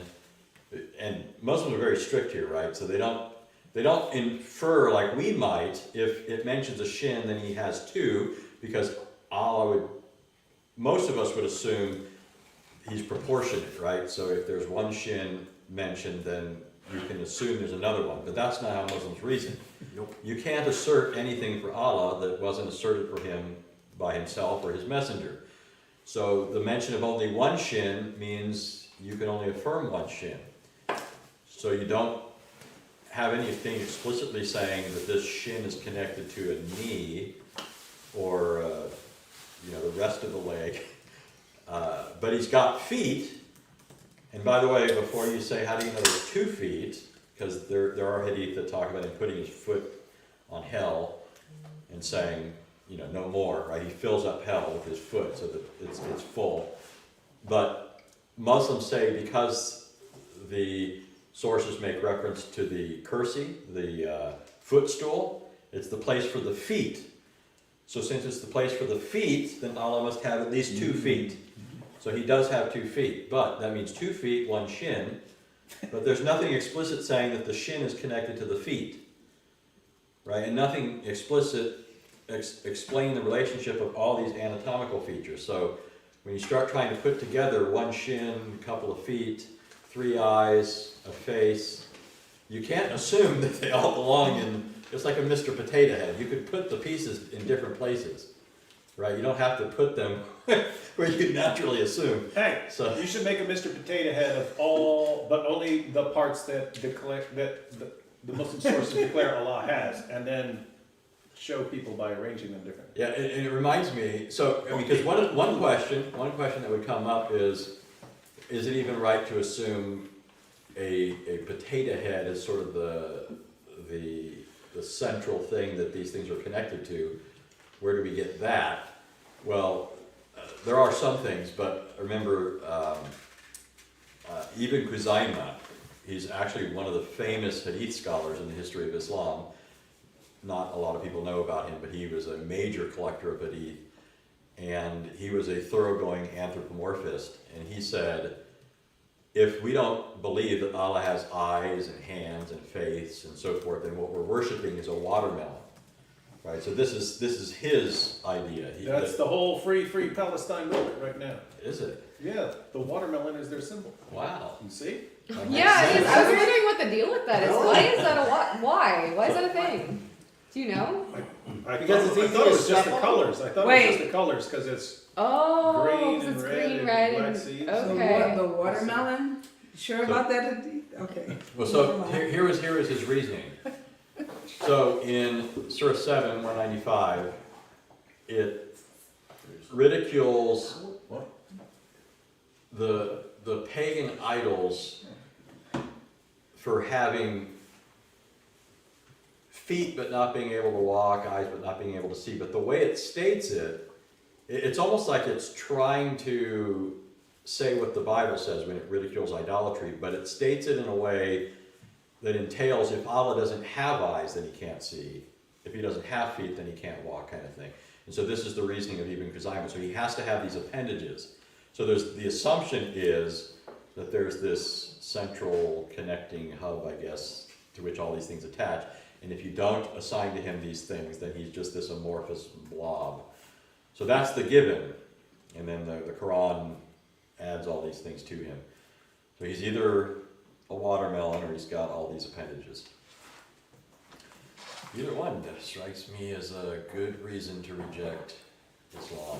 So we've actually got another super chat that No I page think would for be great for you to respond to, since I know you've touched on this a lot, as an extra bonus, and then we've got an extra bonus from somebody else as well. But the super chat says, from Mossad's Leather Straps, says, trying to learn the Quran and was wondering if Allah was the one who revealed the Torah, then why does it say we revealed the Torah in Surah 5:44 through 45? Is Allah more than one, or is this certain? So Hey, if you're letting these guys speak, you need to give time limits. It's almost 11 time limits. You need to say, hey, you have 2 minutes. He can do it. He can do it in 1 minute. But if you don't give him a time limit, he will talk on this issue for 20 minutes right now, I guarantee you. It's interesting how it connects to yet another passage. so This here's brings up what I the would say. 37th issue Here's of this point. Which kind of reminds The me. the reason I take so long is because David interrupts. No, you could go on answeringislam.org. I have 50 pages I wrote on this topic. You see? So that's You see? that's where you get the long version. People of this. think I'm exaggerating. But here's the thing. So number one, Muslims will claim, as if it's just obvious, this is just a Arabic convention of speech, like the plural of majesty. The Queen of England said, "We are not amused." She obviously didn't mean that she was more than one person. The problem is, as Muslim scholars themselves point out, for example, M.A.S. Abdel Halim, well-recognized scholar of Islam, even translated his own version of the Quran, he said there was no such thing as a plural of majesty in Arabic at the time the Quran was revealed, allegedly revealed.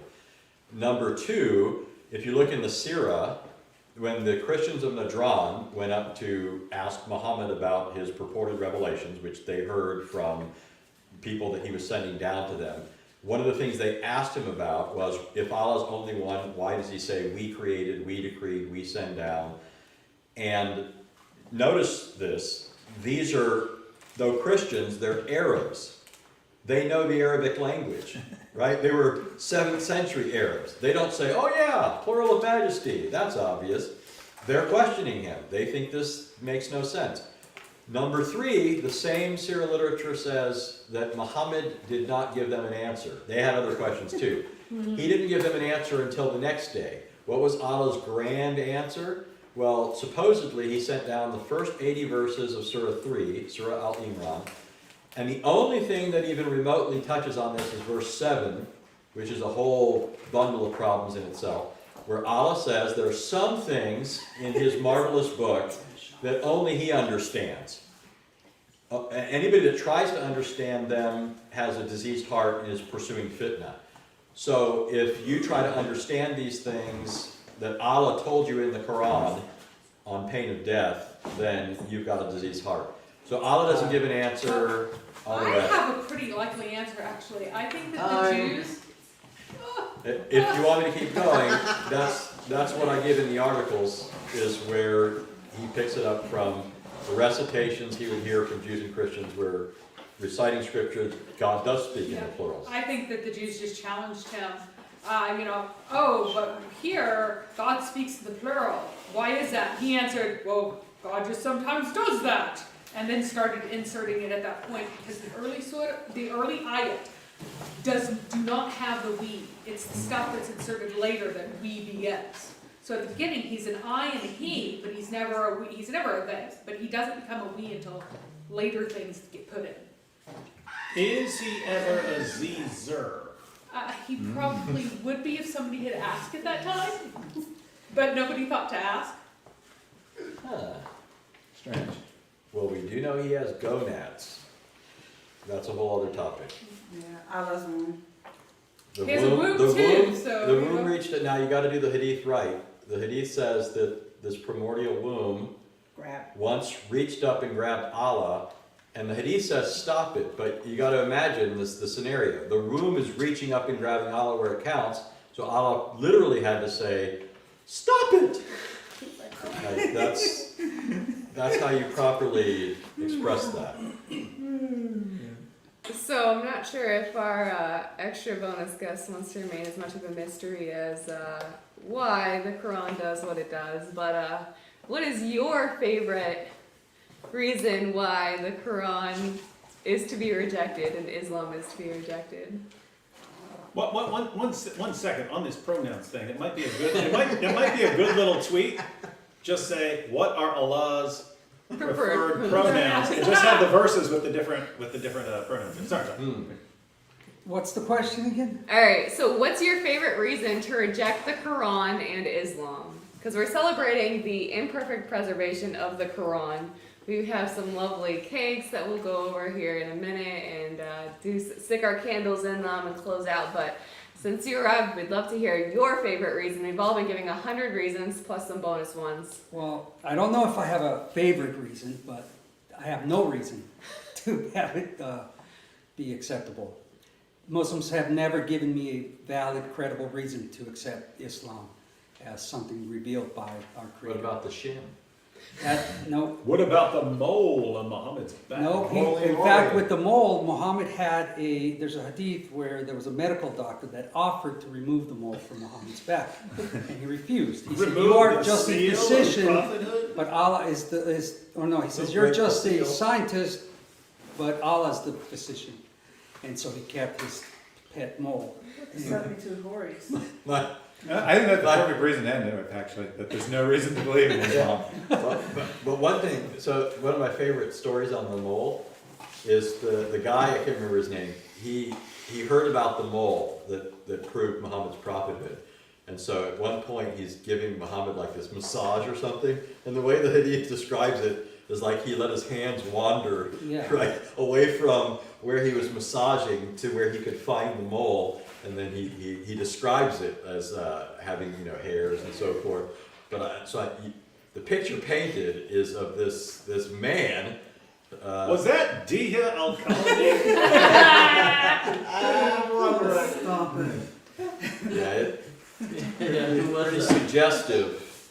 And why is Muhammad letting this man's hands wander without saying anything? There's nothing in the Hadith that Muhammad objected. Watch where you're putting those hands. You should have said, No, first Muhammad did it, and then the guy said, "I need retaliation, O Prophet." I've seen that before. That's what I've been wanting. Wow, chicka, wow, wow. Did you know that Allah possibly has a third hand? Yeah, we Yeah. mentioned that earlier, because Mary was talking about his two right hands, and I brought up, that he has Yeah. actually. And I've asked Arabic speakers on that, and it seems to speak of it, the right side, but the context is a reference to a hand. Like he puts it on his right hand. Or left hand, I'm sorry. So he has two right hands and possibly a left. So Well, that I monstrosity just have a gets running worse. speculation. It's wild, but everything else is in Islam. But I'm wondering if one of those two right hands, because there's nothing necessitating that these are fixed, right? So if he tries to clap, So it's gonna what if, like have you ever seen those, real like mess. those dolls that you could turn parts of them? Right, what if you could like move the arm from one side to the other? I don't know why not. Yeah, so he has two arms, but one of them moves around. So Yeah, one of them, flip flop. I don't know. Just a speculation. But there's nothing like Allah's creation. But well, now we know why. It's kind of like the T-1000 So, on that note, since we have completed our 100 candles, Hey. let me show you what this beautiful Quran looks like. don't spill it, don't spill it. I'm waiting for it to hit the ground. What do you mean, joke? Allah destroyed them. So, since Hatun has done a lovely job of showing the holes in the narrative, and David did a lovely job of making her a customized Quran, I modeled this one after it. Does that look okay on there? I can't see both at the same time. Yeah, it's clear enough. So, it says Quran, quote, perfectly preserved, and then on that note, for less than 100 years, because, still been edited since the Cairo edition. But I think this is a good enough cake to go ahead and stick all of our candles in. So, somebody in the comments mentioned what we're going to do to these Can you get candles good pictures of afterwards. that first? No, I can get some pictures. These are It's, good. it's not that good, but Are we gonna sing happy birthday? yeah, we can, but we gotta get the candles in first, don't we? Alright. Well, I mean, we can. Well, we can okay, see. you want to All picture those first? candles. So, Terrence D'Souza says, burn the Quran at the end of the stream. Well, what else are you supposed to do with Quranigami candles? Besides, we gotta be like Uthman. Built for Speed 101 reminds you guys, lightly strike that like button. Seriously, though. So, let me get some pictures real quick, and some other ones real quick before I do that. Somebody, do you wanna grab some pictures? I also made these little ones before they just started horribly falling apart. So we've got an upside down Arabic Quran, the Truly Holy Edition. Oh, I still gotta put a hole in that to make it the Truly Holy Edition. And same with this one, the Quran, the Truly Holy Edition. Unless anybody else would like to do the honors of that. Did you get pictures of that? Yeah. Okay, awesome. I'll get pictures of that too. We're gonna stuff it with our candles.